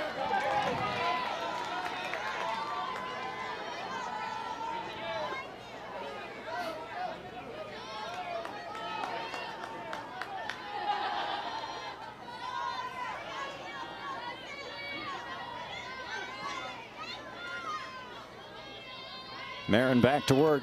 Bounces up there again.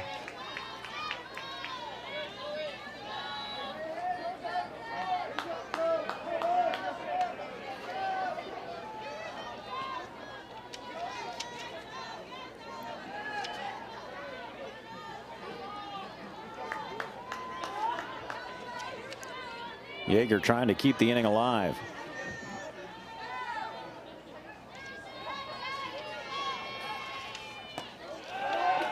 That one misses up high. They get a base runner here as Marin issues a walk for the first time.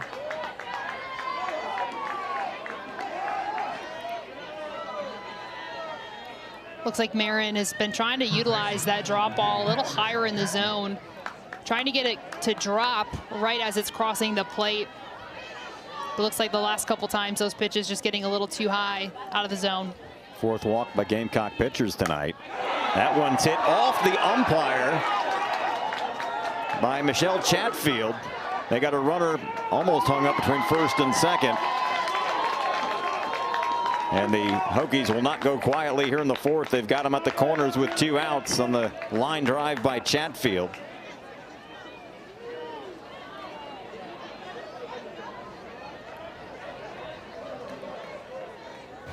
Seven hits in the last 2 innings for the Hokies. Watch this one again. Ouch. Right on the ankle. Yeah, that's going to sting on a cool night, too. Gamecocks, as you saw, had the shift on there. There's Kylie Aldridge, and now Coach Ashley Chastain Woodard out of the dugout. May have another pitching change here. Gamecocks have already used 3 pitchers tonight, and looks like we're going to get a 4th. Hokies threatening again. They lead it 5-4, still batting here in the 4th inning with 2 on and 2 out. And the Gamecocks make the call to the bullpen once again. We'll tell you about the pitching change when we come back. Gamecocks and Hokies. Hokies lead it 5-4.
Fourth pitcher of the night for the Gamecocks is Jory Hurd, a senior from Algonquin, Illinois.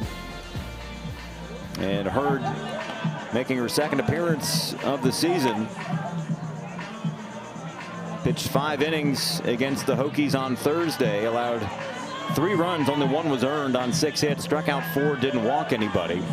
And she'll inherit a tough situation here. Hokies already leading at 5-4. They've got 2 outs with runners at first and third.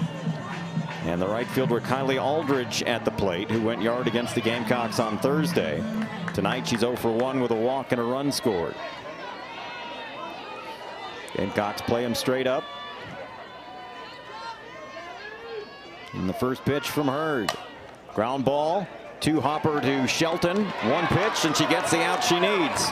Nothing doing for the Hokies here in the 4th. No runs on a couple of hits. They leave 2 stranded. We go to the bottom of the 4th in Columbia. It's still 5-4 Virginia Tech over South Carolina.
Bottom of the 4th inning rolls around. Virginia Tech leading South Carolina 5-4 in this top 25 showdown.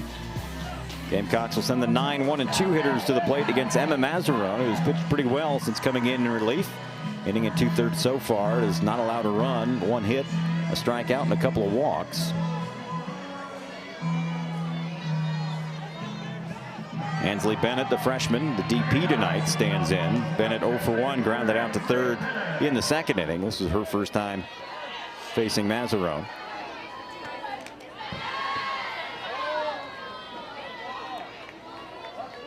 Bennett 0 for 2 on her young career so far at the plate.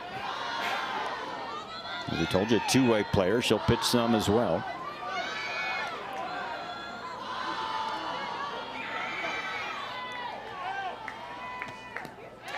Hit the plate with that one and falls behind 2-0.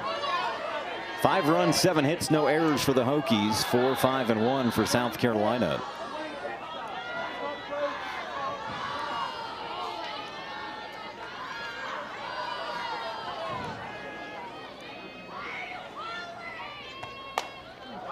Fisted to the shortstop, and Rose has got it for the out.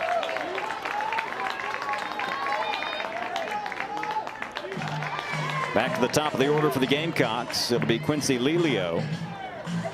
Lelio has reached twice, a single and a run scored in the 1st inning, walked and later erased on fielder's choice in the 2nd inning. She was the first hitter Mazzarone faced when she came in the 2nd inning.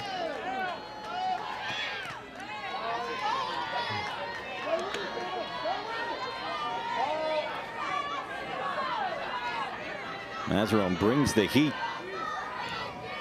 Seeing a velocity at 70 or the upper 60s with the fastball tonight.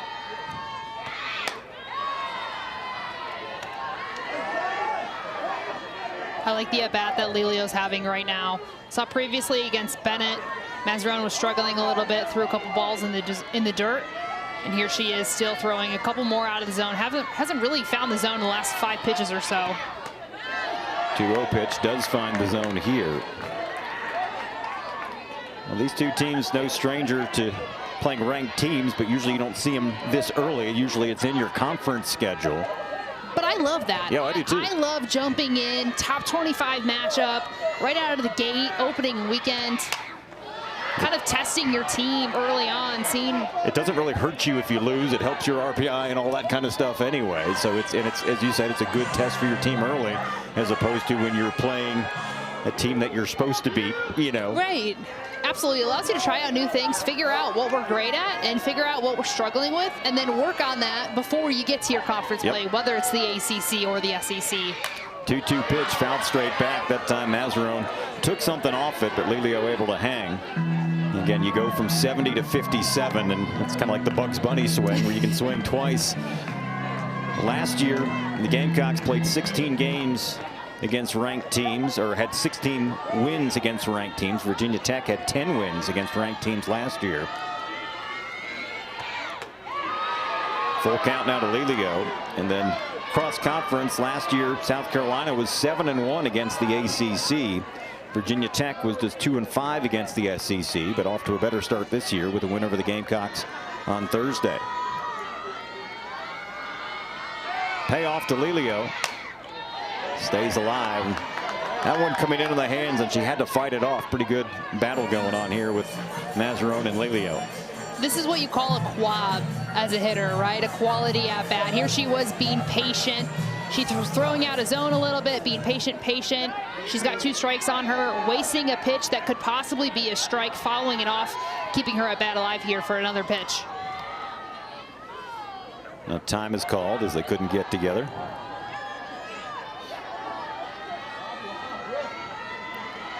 Infield shifted slightly. Another 3-2 to Quincy Lelio. Too far in. And that's a heck of a bat there. A well-earned walk. 3rd walk allowed by Mazzarone, and the 2nd time she's walked Lelio. And on the stat sheet, that at-bat doesn't really do anything. It doesn't really jump out on a stat sheet, right? But it does so much for your lineup. You're the first runner on here for this inning. Allows you to kind of get into your lineup here with Carly Shelton, hopefully trying to do something with less than 2 outs.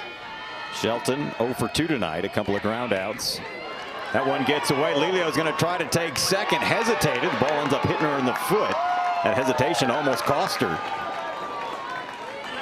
But she gets to second anyway. So tying run in scoring position with just 1 away for Shelton. And might get a pinch runner here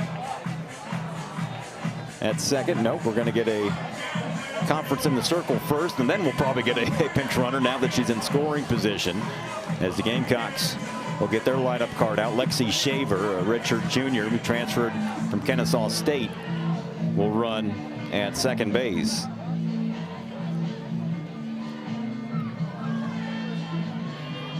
Little conference here in the circle. There's Shaver.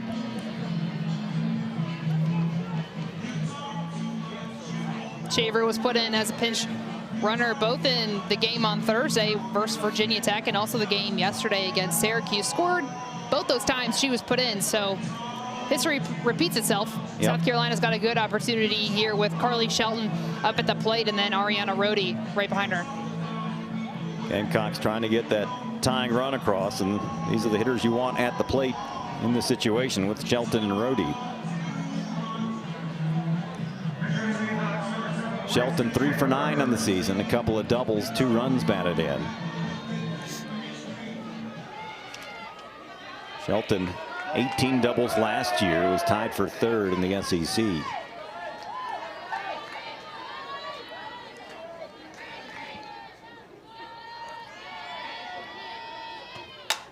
Skies this one behind the plate.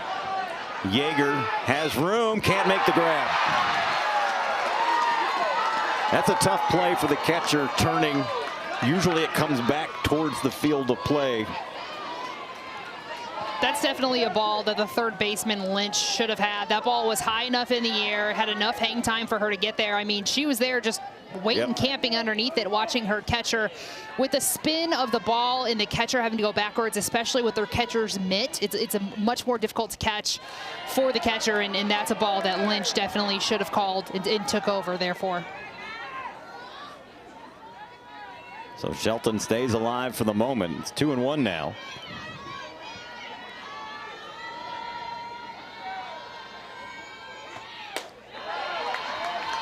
Misses outside again, does Mazeron.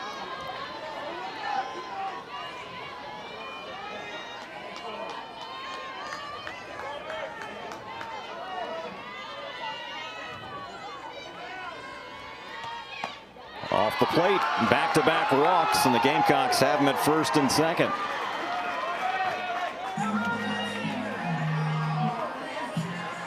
And it brings up Ari Rhodey, the Gamecock first baseman, 1 for 2 tonight. Single in her last trip. Also lined out to second. And she has been hitting opposite field a lot early this year. See what she does here. 2 on, 1 out. Gamecocks down a run. Nice off speed for a strike there. Rhodey 3 for 6 in the year. 1 home run. 3 runs batted in.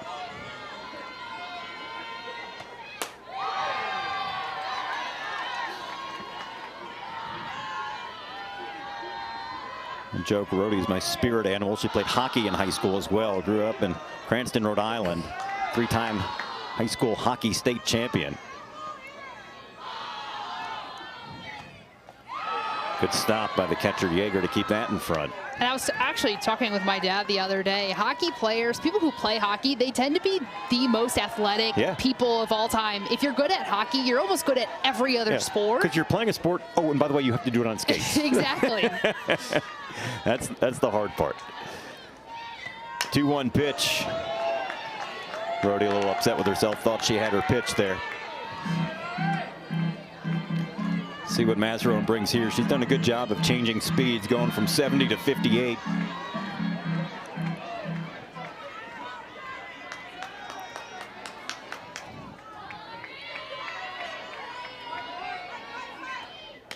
Off the plate. And a full count to the Carolina first baseman. What I like about Rhodey is her confidence, not only in herself, but in her team as well. After the game on Thursday against VT, she said, "We've seen their best, they haven't seen our best." And here she is giving that opportunity to show Virginia Tech what the Gamecocks have. Skies this one. Short center field. Center fielder calls and catches. That's Foster. That was hit a mile high as Rhodey just got under it. And a big second out for the Hokies here against the Gamecocks' biggest home run threat. So 2 outs for Tate Davis, the third baseman, who had the RBI double to start the scoring in the first inning, grounded out the third to end the second. So 1 for 2 nights so far. Gamecocks looking for a little 2-out magic here. Strike right down the middle. Against the Hokies on Thursday, the Gamecocks stranded 10 base runners. It seemed like they had multiple base runners every inning, but couldn't do a lot with it. They've got 2 on here. That tends to be one of the most frustrating stats for coaches to see. They have the production, their hitters are getting on base, they're doing things right, and then they're just stuck at this plateau and can't get them in. It's, you know, figuring out, okay, what do we need to do now to actually get them in? Strike taken. Davis thought it was low. And Mazeron 1 pitch away from getting out of a jam here after she walked the first, or the 2 and 3 hitters this inning.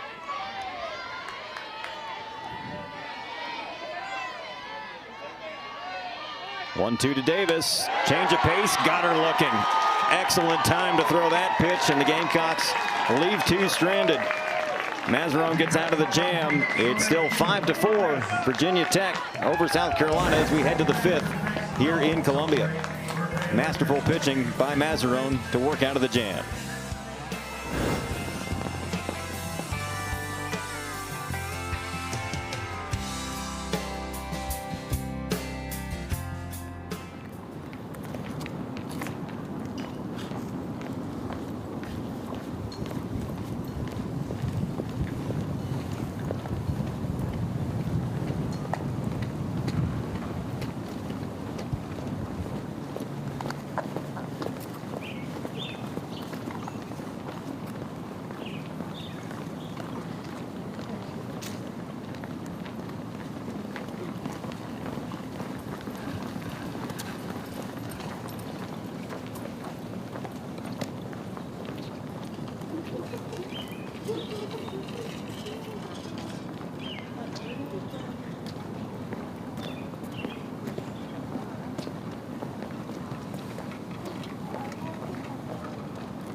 One-run game as we move to the 5th. Virginia Tech still leading South Carolina 5-4 here. Jory Hurd in the circle for her second inning of relief work. 4th pitcher of the night for the Gamecocks. Actually only threw 1 pitch in relief last inning. Got the out she needed to strand a couple of runners. She'll face the 6, 7, and 8 hitters here. Nora Abramovich will lead things off 0 for 1 with a walk and a strikeout tonight. Gamecocks led early 4-0 with the run in the first, 3 in the second. Hokies got all 5 of their runs in the 3rd inning. First pitch taken for a strike.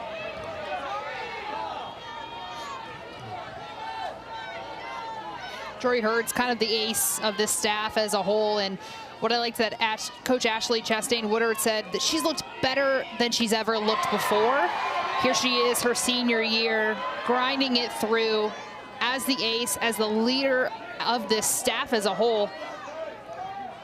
Yeah, a variety of pitches, the curve or the drop curve, throws the regular drop, also the rise ball, changeup.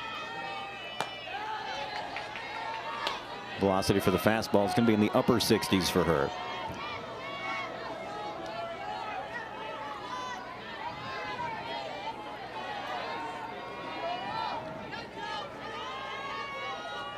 The 1-2. Winters tried to frame it, didn't get the call. One of the things Coach Ashley Chastain Woodard was appreciative of Jory Hurd. Jory obviously came here initially under the previous coaching staff, and a well sought after pitcher stayed through the pitching change.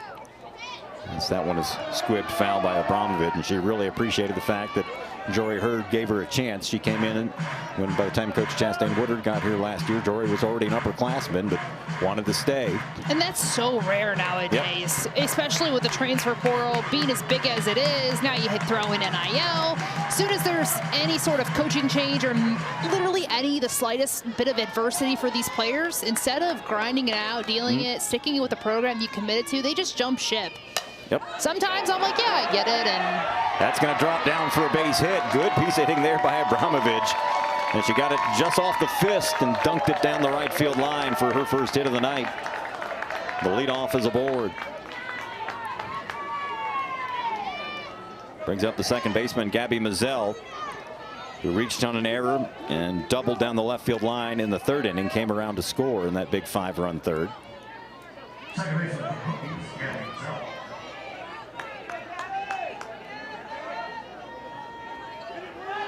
Mazzell 6 for 12. Or I'm sorry, that was Abramovich. It's 6 for 12. Mazzell 4 hits on the year, make it 5 after that double earlier, so 5 for 14. 357 average. Fouls that one off. All right, so did you just miss the NIL period when you were playing? So NIL kind of became a thing my senior year, but obviously that was all focused towards football. Right. It wasn't even touching any other sports, let alone women's sports right at that point. Obviously women's sports, just for as much as I think it should, doesn't get the attention that the men do. Another base hit to right field. Back-to-back singles here by the Hokies, kicking up their heels here. They've timed Jory Hurd well. Hurd pitched well against the Hokies Thursday night, but after retiring the only batter she faced last inning, back-to-back singles to right here. And the Hokies in the last 2 innings plus have all 9 of their hits. Chance to get some insurance runs here. And the pitcher Emma Mazaron with a chance to help her own cause, which she did her last at-bat. She had a 2-run single in the 3rd inning. Is also a strikeout victim in the 2nd inning. You know, going back to NIL, there, a really cool deal just broke out. Carlin Pickens, the pitcher for Tennessee, she just signed an NIL deal with Athletes Unlimited, which is the first kind of NIL deal that we've really seen.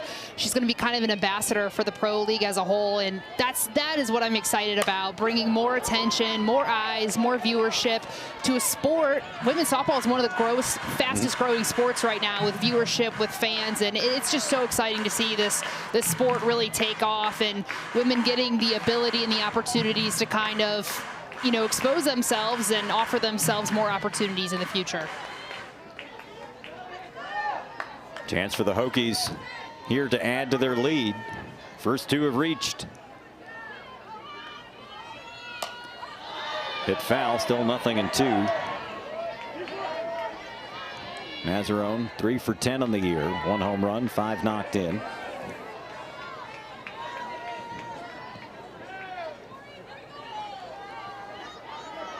She's out of Pleasant Garden, North Carolina. 3rd team All-ACC last year.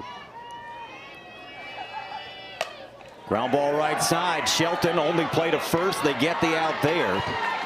But that moves 2 into scoring position for the Hokies. So Mazzarone does her job. And it brings up Annika Rose, the shortstop, who's 0 for 2 with a couple of ground outs. See if we'll get a pinch hitter or possibly a runner. We'll see. Coach Pete DeMore out of the dugout with his lineup card.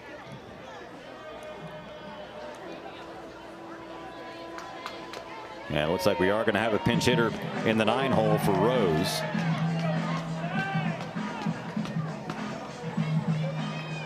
And it'll be Haley Luganbill, junior from Chesapeake, Virginia. First year at Virginia Tech, transferred from Maryland, Baltimore County, where she earned 2nd team America East Conference honors last year after hitting .339 with 10 home runs and 40 knocked in. She's 1 for 1 on the season, or 1 hit. Yeah, a home run. Infield in.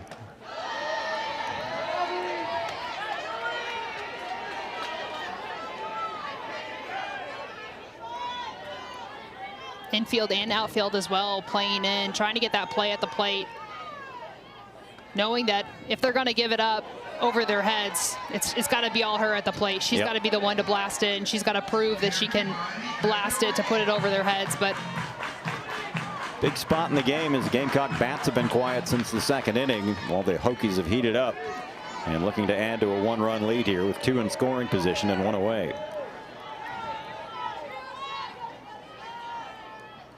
Jory Hurd back to work. Swing and a miss.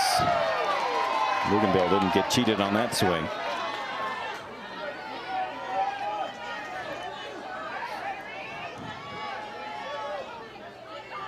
Infield still in for the Gamecocks. 1-2 pitch. Swing and a miss. Strike 3. Big punch out there for Jory Hurd. It's the 2nd out of the inning. Her first strikeout of the evening. not necessarily the best selection there from Luganbill, but going up there, trying to swing, trying to put the ball in play, trying to make something happen. Jory Hurd just does such a great job. Not out of the woods yet. Back to the top of the order for Addison Foster, who's 2 for 3 with a couple of singles tonight. Infield backs up to normal depth now with 2 down.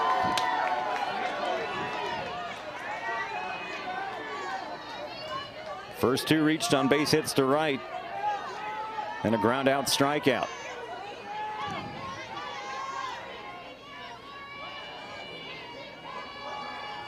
Oh, 1, quickly 0-2.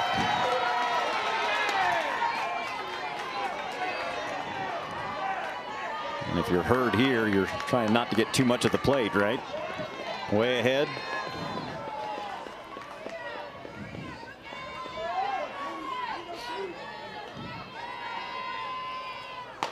Didn't chase.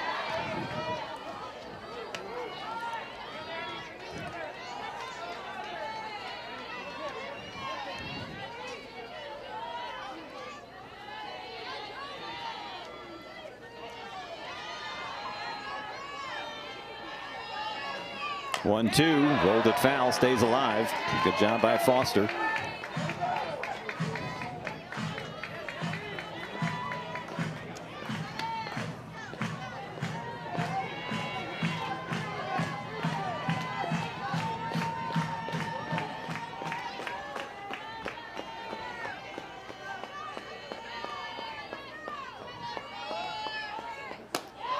Up high.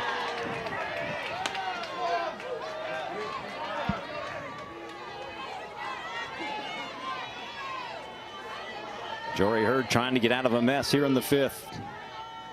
Hokies looking for some insurance. 2-2, high again. One bad one away from loading them up, and you're at the point in the order you don't want to get to. Foster, the leadoff hitter for the Hokies.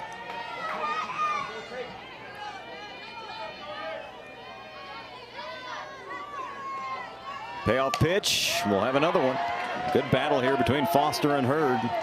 Hurd was way ahead, 0-2.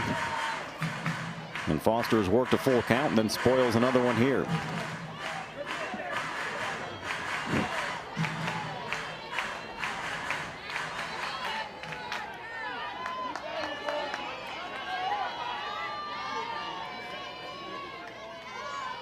Payoff again to Foster. Hit in the air to left field. That's going to get down for a base hit. 1 run will score. Here comes the throw at the plate. She is safe.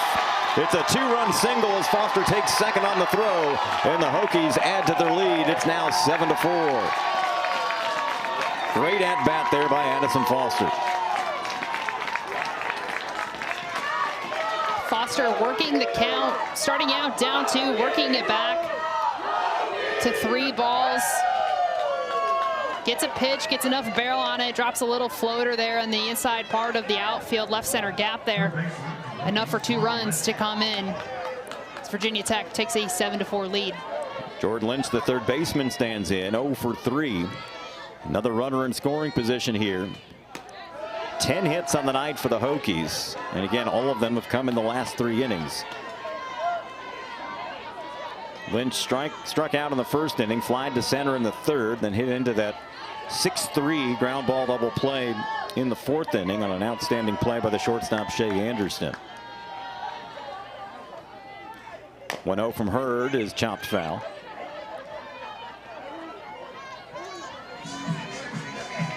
And on the other side of it, Emma Mazzarone, the relief pitcher for the Hokies, has been keeping the Gamecocks in check since the 2nd inning. And right now a 3-run lead looms large.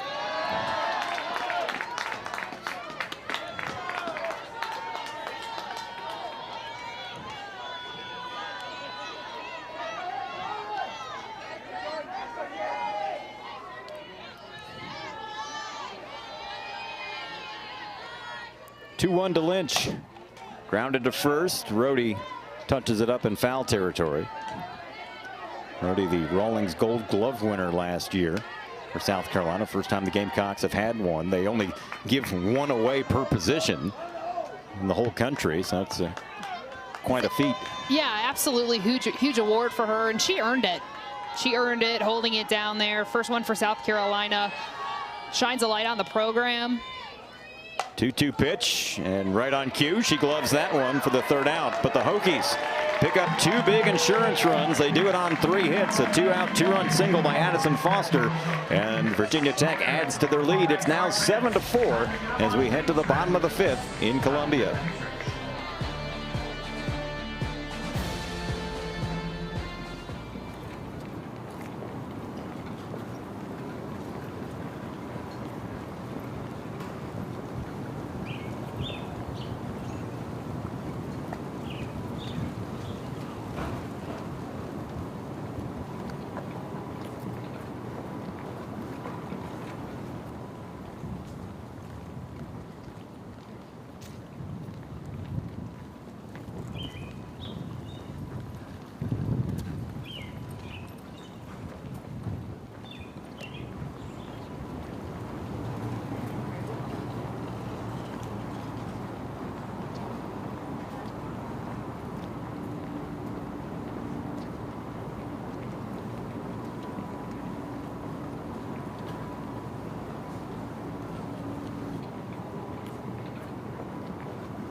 Move to the bottom half of the fifth inning here in Columbia. Virginia Tech has added to their lead over South Carolina, now 7-4. Gamecocks will send the 5, 6, and 7 hitters to the plate against Emma Mazzarone. Tori Ensley, the center fielder, to lead things off. 0 for 1 with a walk tonight.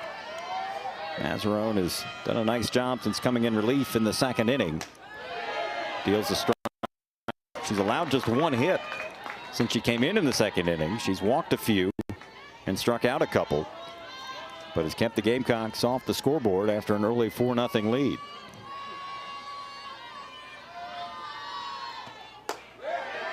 Catches the outside corner there, and Ensley in an 0-2 hole.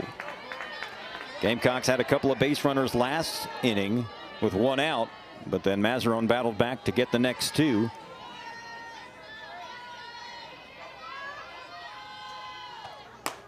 The 0-2 pitch stayed high. I like that spot from her right there. 0-2 ahead in the count.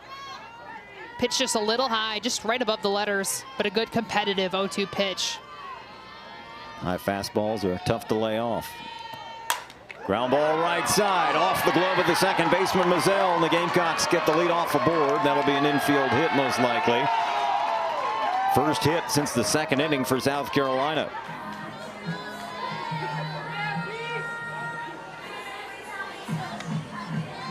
Gamecocks need some base runners, and they get one here. One more look.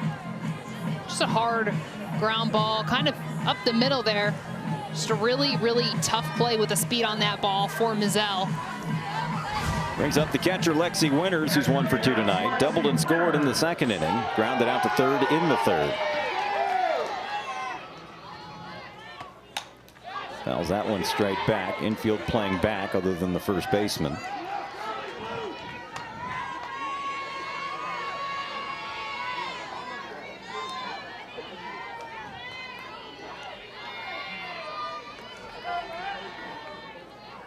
Winters 2 for 6 on the season with a double.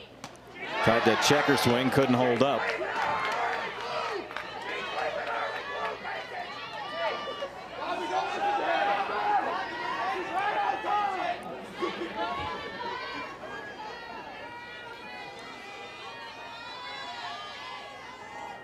No 2 pitch, just missed. Virginia Tech faithful didn't like it.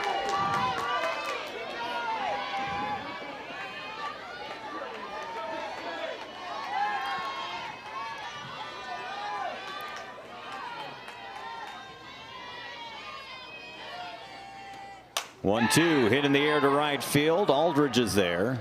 1 away.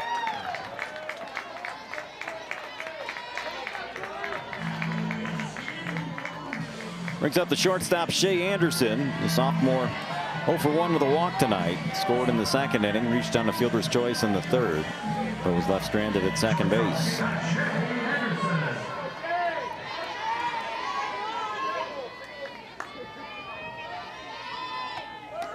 Gets away. Ensley will move to second. Surprised that Yeager made that throw. It did carry him back to her quickly, but Ensley with the good wheels gets there no problem on the wild pitch.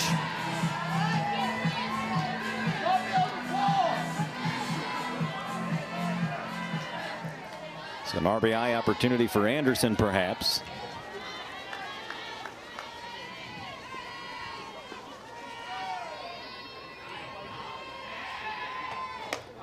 Had a healthy cut, came up empty.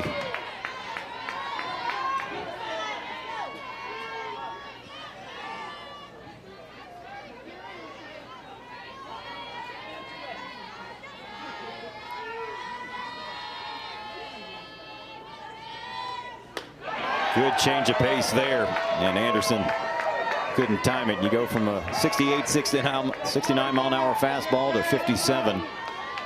That's tough. That's when, as a hitter, like, you know, if you're great at hitting changeups, then go for it, go for your plan. But if you don't, like, pick a pitch. Tried the checker swing. Did she go around? Third base umpire says no. You want to sit on her fast, but then you can't swing at a changeup with less than 2 strikes, right? Obviously, 2 strikes change things. You need to battle, protect. Infield back. 2-2 to Shea Anderson. We'll do it again.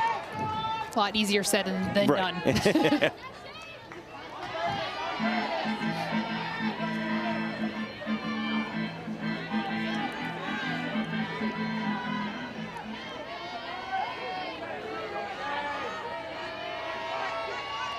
2-2 pitch, got her swinging. Third strikeout for Mazzarone tonight. That off speed has just been so deadly for these Carolina hitters, just kind of struggling picking it up out of the hands. Having trouble reading it for a lot of them and knowing kind of when to expect it from her. Here's the right fielder, the freshman Kai Byers, 1 for 2 tonight. That one hit, a 3-run home run in the second inning that gave the Gamecocks a 4-0 lead. They haven't scored since. She struck out her next trip in the third inning against Mazzarone. The home run was off the starting pitcher, Kleiman. Runner at second now with 2 down. Gamecocks have had a runner in scoring position in each of the last 3 innings, but nothing to show for it. That was a common thread, as we said in the first meeting on Thursday, when the Gamecocks left 10 runners stranded.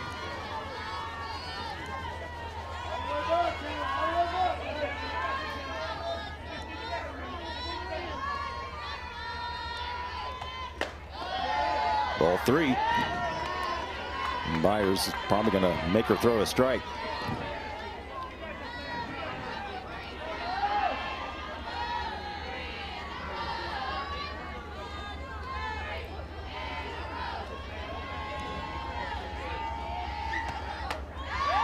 Four straight out of the zone, and the inning stays alive as Byers coaxes a walk. 5th walk allowed by Mazzarone. She's been able to work around him, however, much of the night. As we said, is now only allowed 1 hit, or rather 2 hits and no runs. 9-hole hitter due up for the Gamecocks. The freshman DP, Ansley Bennett, looking for her first hit. 0 for 2 with a ground out and a line out.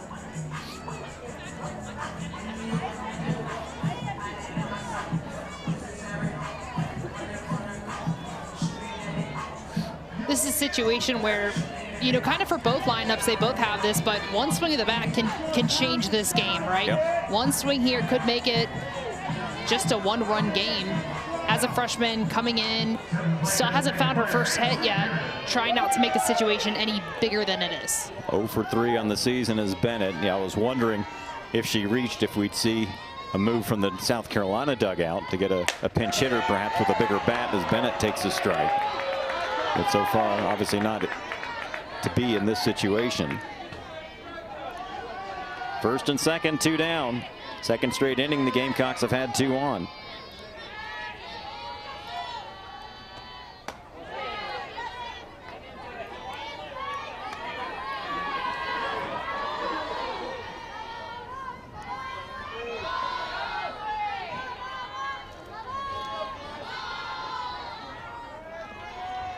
Mazzarone deals 1-1. Chased one out of the zone, did Bennett that time. And now Mazzarone in the driver's seat.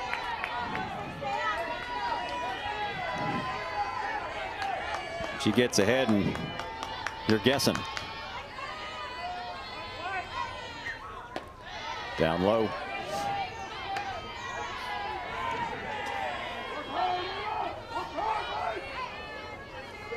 Hensley at second. She led off the inning with a single.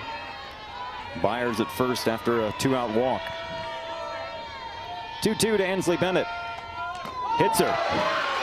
And the base is full of Gamecocks with 2 outs. A big opportunity for South Carolina. First hit batter of the night.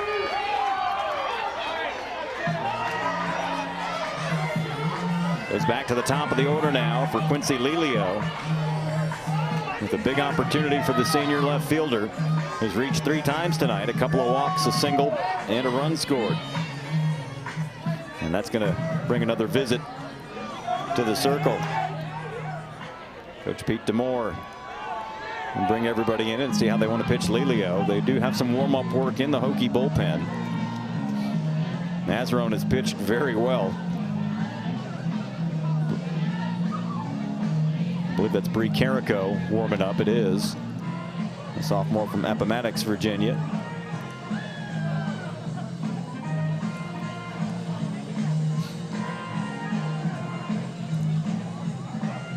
Big spot in the game here. Gamecocks trailing Virginia Tech 7-4. And they've got the bases loaded, but 2 outs, and their leadoff hitter at the plate.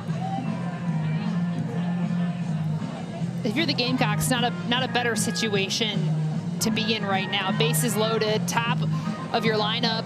Not only is it top of your lineup, but you have 3 captains back to back on the team, starting with Lelio, going to Carly Shelton, and then right there with Rhodey. But so much experience, so much confidence, so much composure there at the top of the lineup. Here we go. First pitch. Ruled a strike. Gamecock fans behind home plate didn't agree.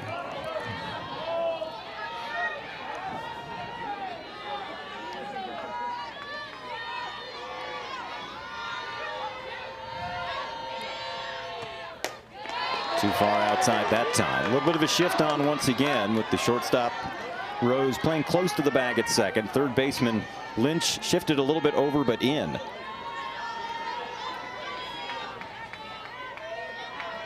The 1-1 to Quincy Lelio.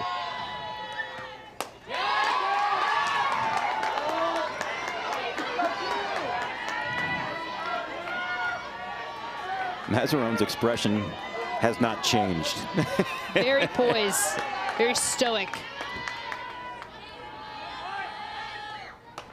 2-1, nips the corner. Those 2 strikes in this at bat. They've caught the corner of the plate, the top corner, and that's it. Sweeping outside, but that's all you need.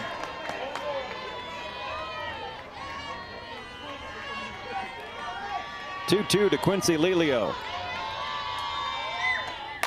Popped up behind the plate. That'll get out of play. We'll do it again.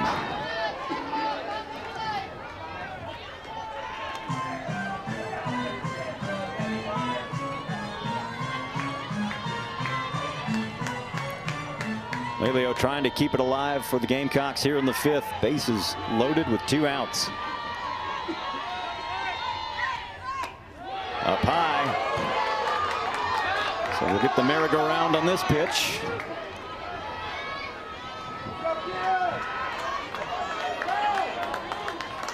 Three and 2 with 2 outs. Bases loaded. Payoff pitch to Lelio. Hit in the air to left field. Abramovich is there, and the Hokies are out of the inning. The Gamecocks leave them loaded. They've stranded 9 through 5 innings. Virginia Tech still with a 3-run lead, 7-4 as we head to the 6th inning in Columbia.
We move to the 6th inning. Virginia Tech still leading South Carolina 7-4 here. Jory Hurd will try to keep him there for the Gamecocks. 3, 4, and 5 due up for the Hokies. Always Yeager, the catcher, to lead things off. Yeager's been productive today. A 2-run home run in between a couple of walks.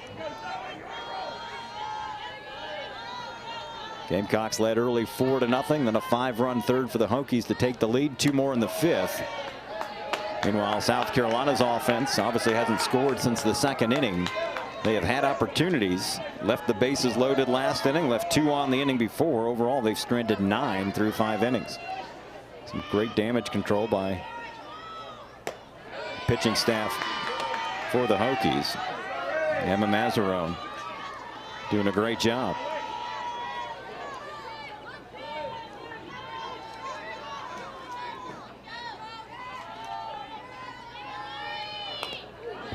Two and two now.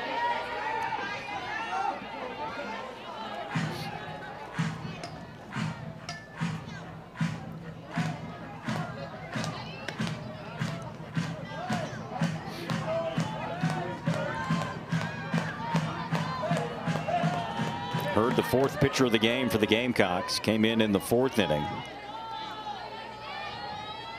It's her 3rd inning of work.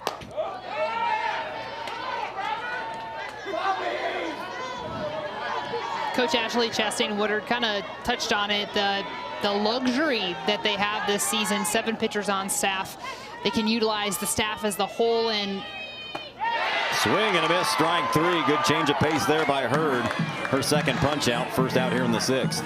And the beauty of it is, you know, you have Jory Hurd. She throws a lot different than Emma Friedel, and Emma Friedel throws a lot different than Neely Lamb. And as a staff, they kind of throw the kitchen sink at hitters. Right. It's kind of, you know, it's a different look every single time with the different pitcher. And I think Virginia Tech has really done a great job of adjusting to every pitcher they've seen so far. Michelle Chatfield swings at the first pitch she sees and fouls it out to Ari Rhodey at first. A quick 2nd out there, and a big 2nd out of Chatfield, who was 2 for 3 prior to that with a home run back in the 3rd inning. So quickly 2 down here in the Hokie 6th. And it brings up the right fielder Kylie Aldridge. 0 for 2 with a walk, a run scored, a couple of ground outs.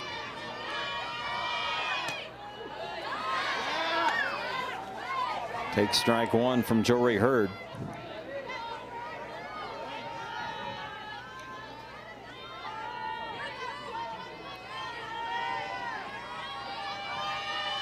Oh, 1 comebacker. Short right to the shortstop Anderson. She's got it, and for the first time tonight, the Hokies are retired in order. 1, 2, 3 they go in the 6th inning. They still lead South Carolina 7-4. Gamecocks coming back to bat.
Bottom of the 6th, Virginia Tech. They actually are happy. They're just cold, but they lead South Carolina here 7-4. Trying to sweep the 2 games in this tournament in this top 25 showdown. Emma Mazzarone back in the circle. She came in the 2nd inning, has held the Gamecocks scoreless since then. 2, 3, and 4 do up for the Gamecocks. 2nd baseman Carly Shelton to lead things off. They've got a new 2nd baseman in the game, do the Hokies. Rachel Castine checks in. You know, you say they look cold right now, but it's 13 degrees back in Blacksburg right now. Yeah, so with it feels like of -1. So I think they're doing okay. When you're just sitting still, though, in the stands, it feels colder. You know. If you Yes. But I would take this over 13 degrees. over 13 degrees anytime. 13 is painful cold. With it feels like yes. -1. Here's Carly Shelton to lead things off. 0 for 2 with a walk tonight. Infield slightly shifted to the right for her. And the lefty deals. First pitch hit into center field. Easy play for Foster. One pitch and one away in the 6th. Brings up the first baseman, Ariana Rhodey. A 1 for 3 night for her. And if you're the Hokies with a 3-run lead, this is how you want to face Rhodey with nobody on. The Gamecocks' best home run threat. First baseman Ariana Rhodey. And now the time is going to be called. And I think we might get a pitching change this time to face Rhodey. As Mazzarone pitched masterfully. Worked in and out of trouble. Only gave up a couple of hits. Did issue 5 walks and hit a batter, but worked out of a lot of jams. Worked out of a bases loaded jam last inning. Left 2 runners stranded in the 4th inning. And she will exit with a 3-run lead. We'll tell you about the new pitcher when we come back. Still 7-4 Virginia Tech over South Carolina.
Bree Carrico takes over in the circle for the Hokies. 3rd pitcher of the night, the sophomore from Appomattox, Virginia.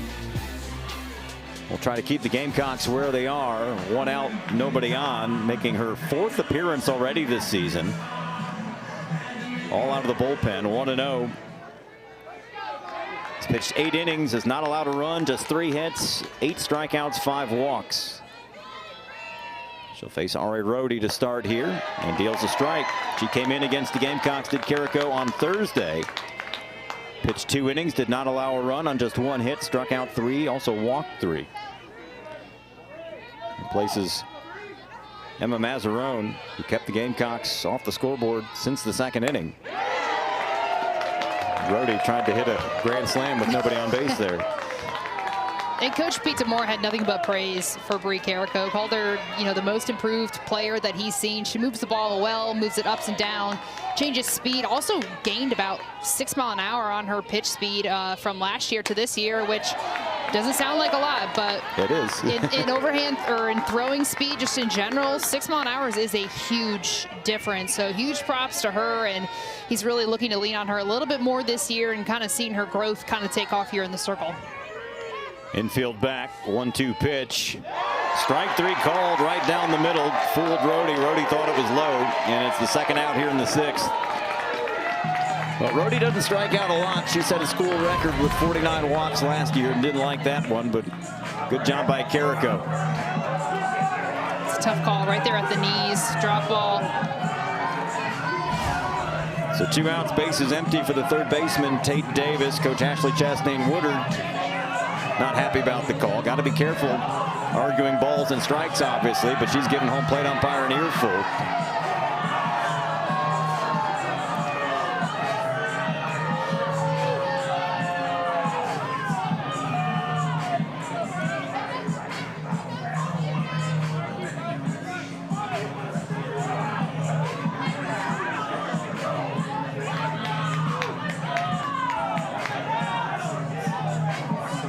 clearly frustrated. Yep. And, you know, it's high emotions. It's getting late. It's officially getting late in this game. Yes. You're down 3 runs. Your best hitter is up at the plate. Like you said earlier, doesn't typically strike out, let alone strike out looking. Yeah.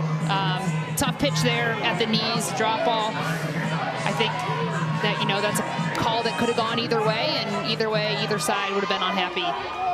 So here's Tate Davis. Had an RBI double to start the scoring in the first inning. It's 1 for 3, and she sends the ball into right field. That'll get down for a base hit. Thought about a double, but she'll hold up at first with her second hit of the game. And the Gamecocks get a runner aboard with 2 outs. They need some base runners here. And I love that response. Rhodey strikes out on a pitch. Coach comes out, obviously frustrated.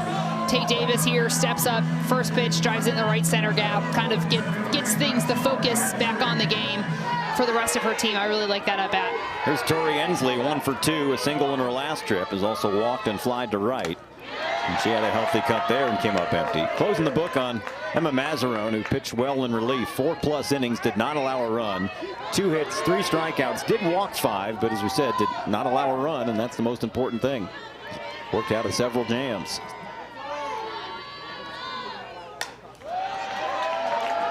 And Carrico doing a good job of working ahead here. No balls and 2 strikes to Tori Ensley. It's 3 for 10 on the year.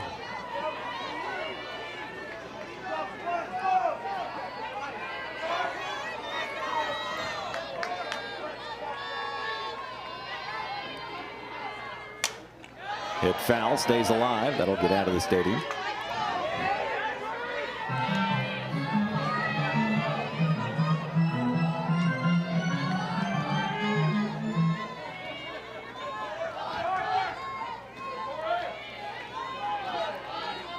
Carrico back to work. Hit into left field. That's going to get down for a base hit. It's going to be extra bases. Tate Davis around third. She's going to try to score, and she will. Goes in standing up, and that was a little closer than it thought it was going to be at the plate. And the Gamecocks cut the deficit 7-5 as Tori Ensley has the RBI double. The good thing is, for South Carolina, Tate Davis was safe at the plate. But I think her going into that dugout right now, one of the coaches is definitely going to be giving her an earful about not sliding at home plate. Yeah. that is too close of a play at the plate and too close of a game right now to be standing up, scoring, thinking that you have that in the bag. Ensley gets her second RBI and second double of the season. Brings up the catcher Lexi Winters. Runner at second with 2 down. A 7-5 game now. Strike on the inside corner. Well, last year, South Carolina had what they called the 2-out bandits late in the season, where they got a lot of runs with 2 outs. They're hoping to pick that up again this year. And once again, Carrico gets way ahead. No balls and 2 strikes. Winters 1 for 3, a double back in the second inning. Is also grounded out and flied out.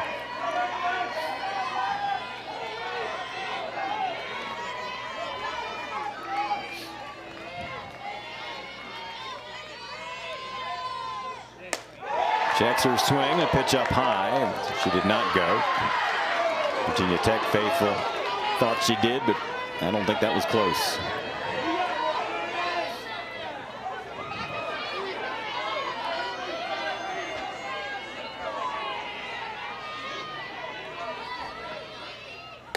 Got her swinging. 2 punch outs in the inning for Bree Carrico. Gamecocks do get a run on 2 hits. They leave another one stranded in scoring position. 7-5, Virginia Tech leads as we head to the 7th here in Columbia.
move to the 7th inning here in this top 25 showdown. Virginia Tech with a 2-run lead.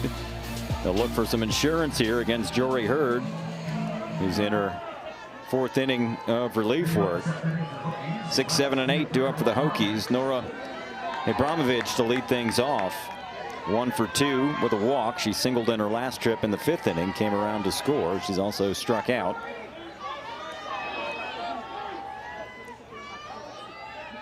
First pitch from Jory Hurd bounces up there.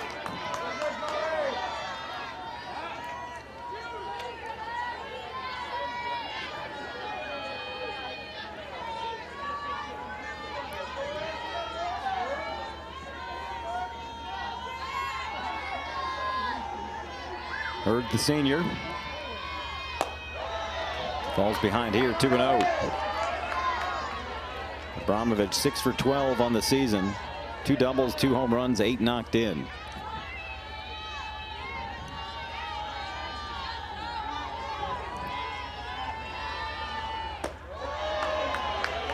And Hurd falls way behind.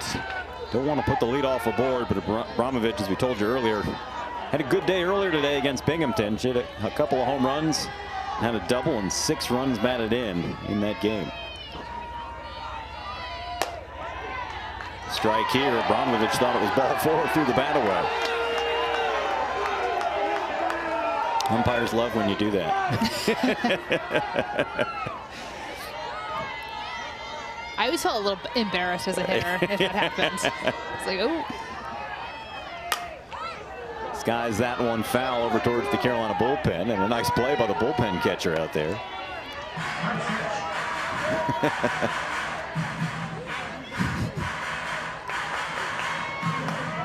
So Hurd battles back after falling behind 3-0, and a payoff pitch to Nora Abramovich.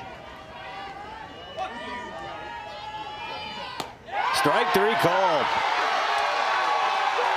3rd strikeout for Jory Hurd. That was right down the middle. I don't really know what Abramovich was second guessing about that pitch. Waist high, got all of the plate, probably more plate than you wanted to give someone like Abramovich. Maybe she's just trying to sell it with confidence, you know, very well. There's Gabby Mizell, who's playing right field now. Started off as the second baseman. Mizell's had a good day at the plate, hitting in the 7-hole. 2 for 3. She's reached 3 times, reached on a fielder's choice error in the 2nd inning, doubled and scored in the 3rd inning, and then singled and scored again in the 5th. Almost swung out of her shoes there.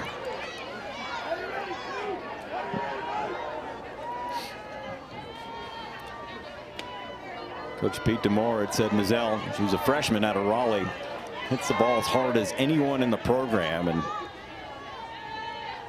5'5", doesn't look like that's someone you would who would do that, but she swings hard and hits it hard.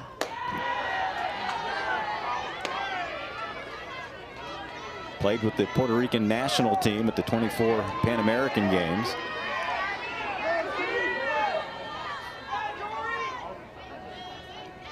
She set her high school's career record with 31 home runs.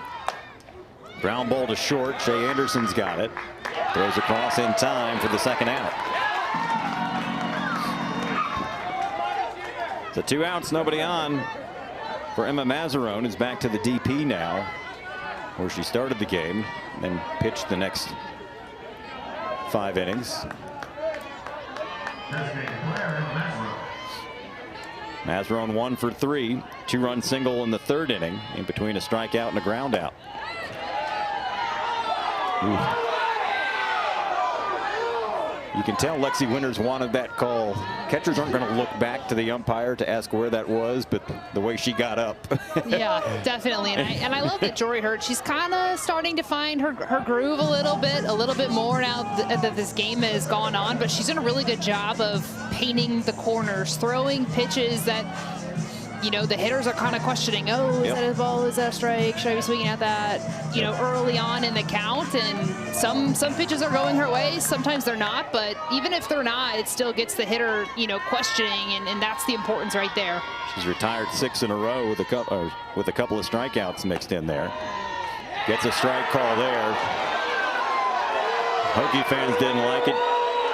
Yeah, the Hokie fans might not have liked it, but that looked a very similar pitch to Ariana Rhodey earlier in the game. That location, that height was almost the exact same. So at least we're seeing it go both ways. Right. Can't complain there. Well, that's what we said in the first inning. As long as it's the same strike zone for both teams, and there's another one from the first through the 7th inning, then it's on the hitters and the pitchers to adjust. And I think the man behind the plate has been pretty consistent.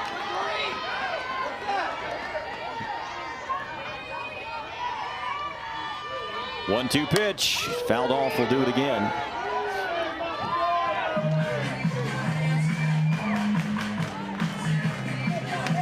Hurd trying to keep the Hokies where they are and give her team a chance in the bottom of the 7th.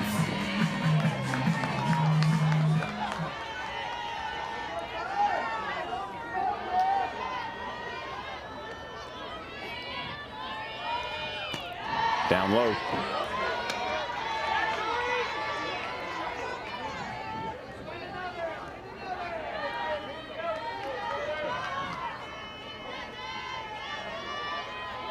Hurd back to work. Misses low again.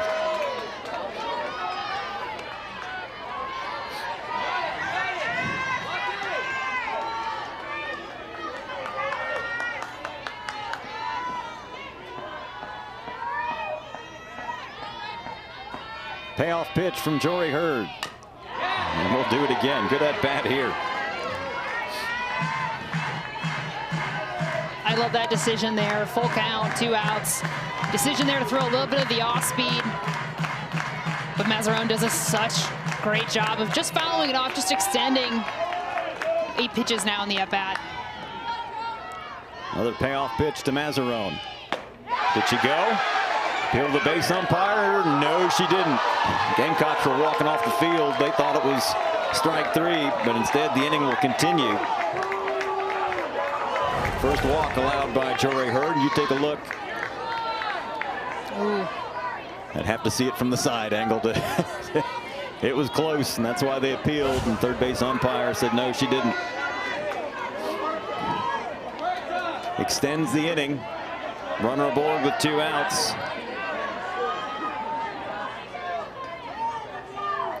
As Annika Rose back at the plate. I think they have to officially re-enter her. And she was lifted for a pinch hitter in the 5th inning. She's 0 for 2 with a couple of ground outs. They're going to get a pinch runner at first base. Lily Palante, a freshman from Charlottesville, Virginia, will now run. Palante has been a pinch hitter or pinch runner in every game so far for the Hokies.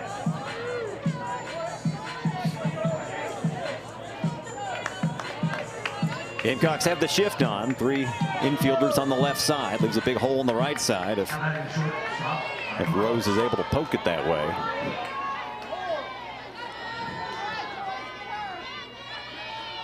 First pitch down low. Hurd trying to keep the Hokies where they are. This is the out she wants to get. Don't want to turn the order back over. 1-0. She squares the bunt. That hit her. And she is in the box when it hit her. Home plate umpire Bobby DeMayo making the call right away. Take another look.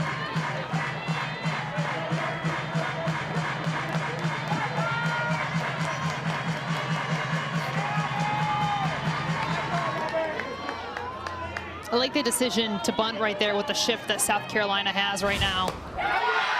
Swing and a miss there. Second baseman. Yeah, it's an infield hit if she gets it down. Yeah, absolutely. Now they're going to play straight up. Yep, with 2 strikes on the hitter. Shelton will go back to her normal position on the right side.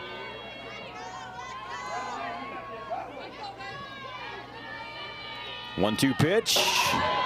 Boyle's another one. We've seen a lot of quality at bats.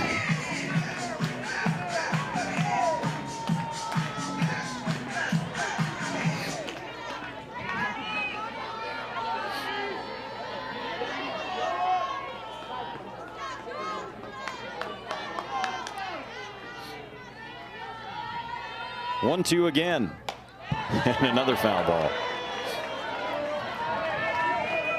I like the fight. She ain't going down easy. Oh yeah, it's her job to turn the order over to the top of the order, which has been very good tonight with Addison Foster up top. 3 straight singles for her.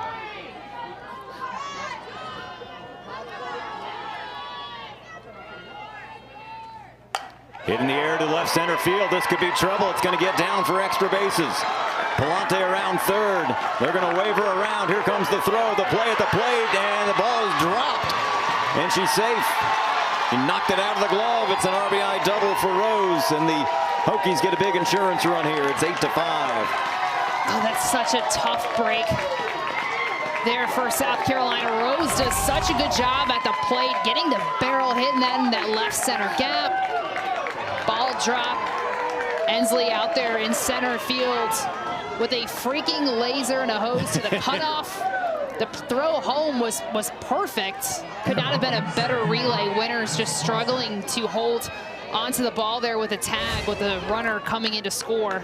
Yeah, you can see when the ball went in the glove was at the very end of the web there, yeah. So it didn't take much to knock it out. And that's a big insurance run for the Hokies here late. First run that Jory Hurd is allowed. All right, I'm sorry, no, she gave up 2 runs in the 5th inning. 3rd run that she's allowed. All this with 2 outs.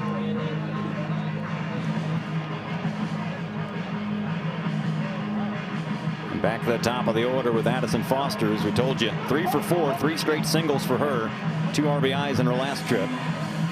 Coach Ashley Chastain Woodard out of the dugout as well, and we might have another pitching change here. We are, and we'll tell you about it when we come back. Hokies have added to their lead. It's 8-5. They're looking for more here in the 7th. Tell you about the new pitcher when we come back.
Julie Kelly becomes the 5th pitcher of the night for the Gamecocks. The sophomore from Ormond Beach, Florida, in her first season here in Columbia. Spent her freshman season at Kentucky. Went 5-5 a year ago with a 4.83 earned run average for the Wildcats.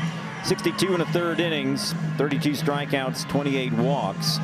And she'll inherit a runner at second base, as the Hokies have already added a run to their lead here, 8-5. Can't close the book yet on Jory Hurd, but through 3+ innings, kind of a mixed bag. 3 runs on 4 hits, struck out 3, walked 1. And Kelly will try to keep them where they are. Julie Kelly's the type of pitcher that's going to throw hard, and she's going to throw down, looking to kind of draw a lot of ground balls out of these Virginia Tech hitters. Top of the order is Addison Foster stands in and takes the strikes. We told you 3 for 4 with 3 straight singles, including a 2-run single in the 5th inning against Jory Hurd.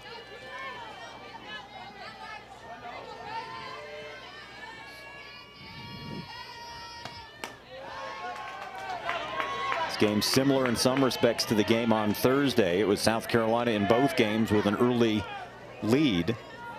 And then a rally by Virginia Tech and a lot of stranded base runners for the Gamecocks.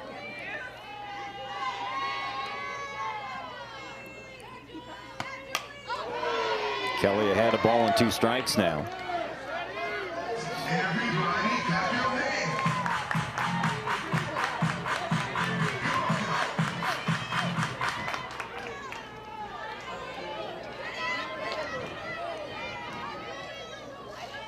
Well, Gamecocks have 7 pitchers on staff. This is the 5th one we've seen tonight.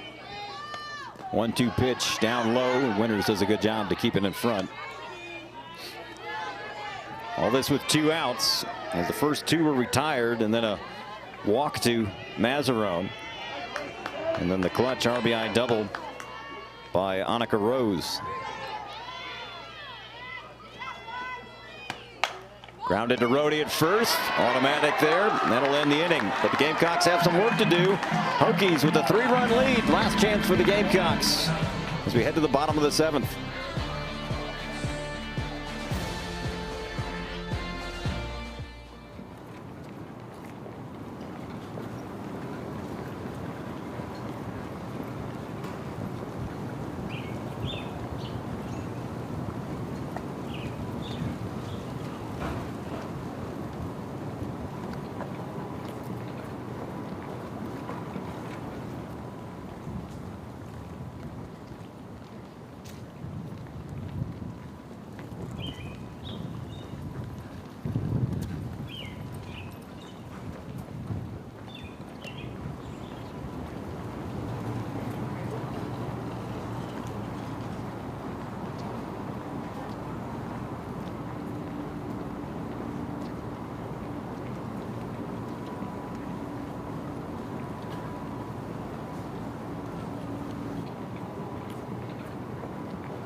Bree Carrico will try to shut it down for Virginia Tech here as her Hokies lead the Gamecocks 8-5 heading to the bottom of the 7th. She's in her 2nd inning of relief work.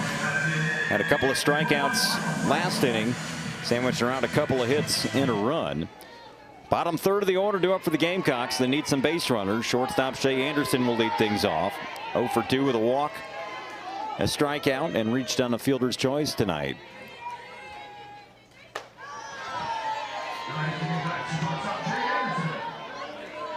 Infield plays back.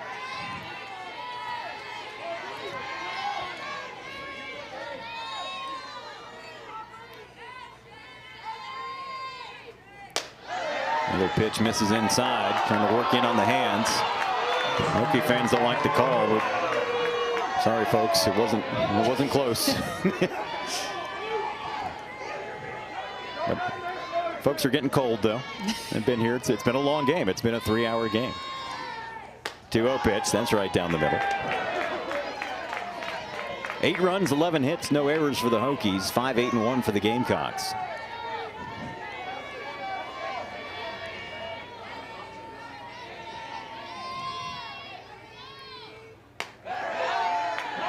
And a generous strike there to Shea Anderson evens the count. Now it's the Gamecock fans' turn to disapprove.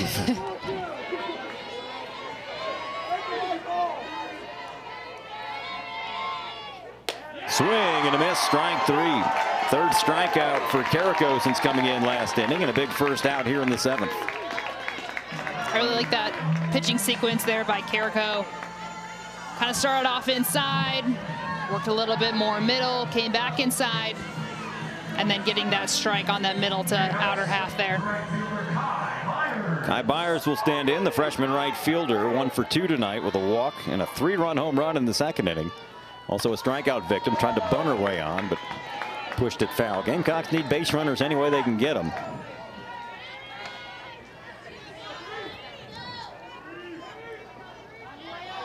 Byers 3 for 7 on the season.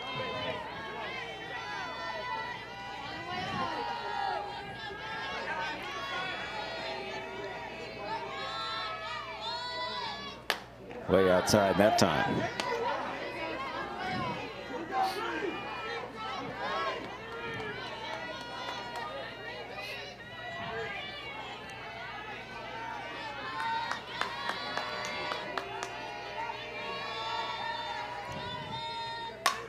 Hit foul, and she's working ahead again. A ball and 2 strikes.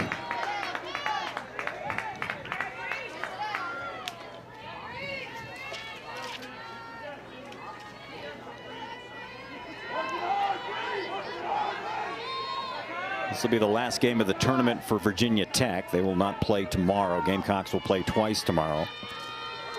1-2 pitch, got her swinging. Back-to-back strikeouts for Carrico. 3 in a row going back to last inning. And the Gamecocks down to their last out. Impressive performance for Bree Carrico here.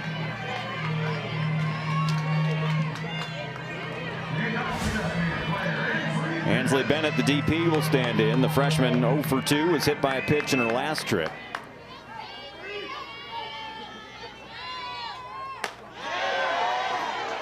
Too far inside there.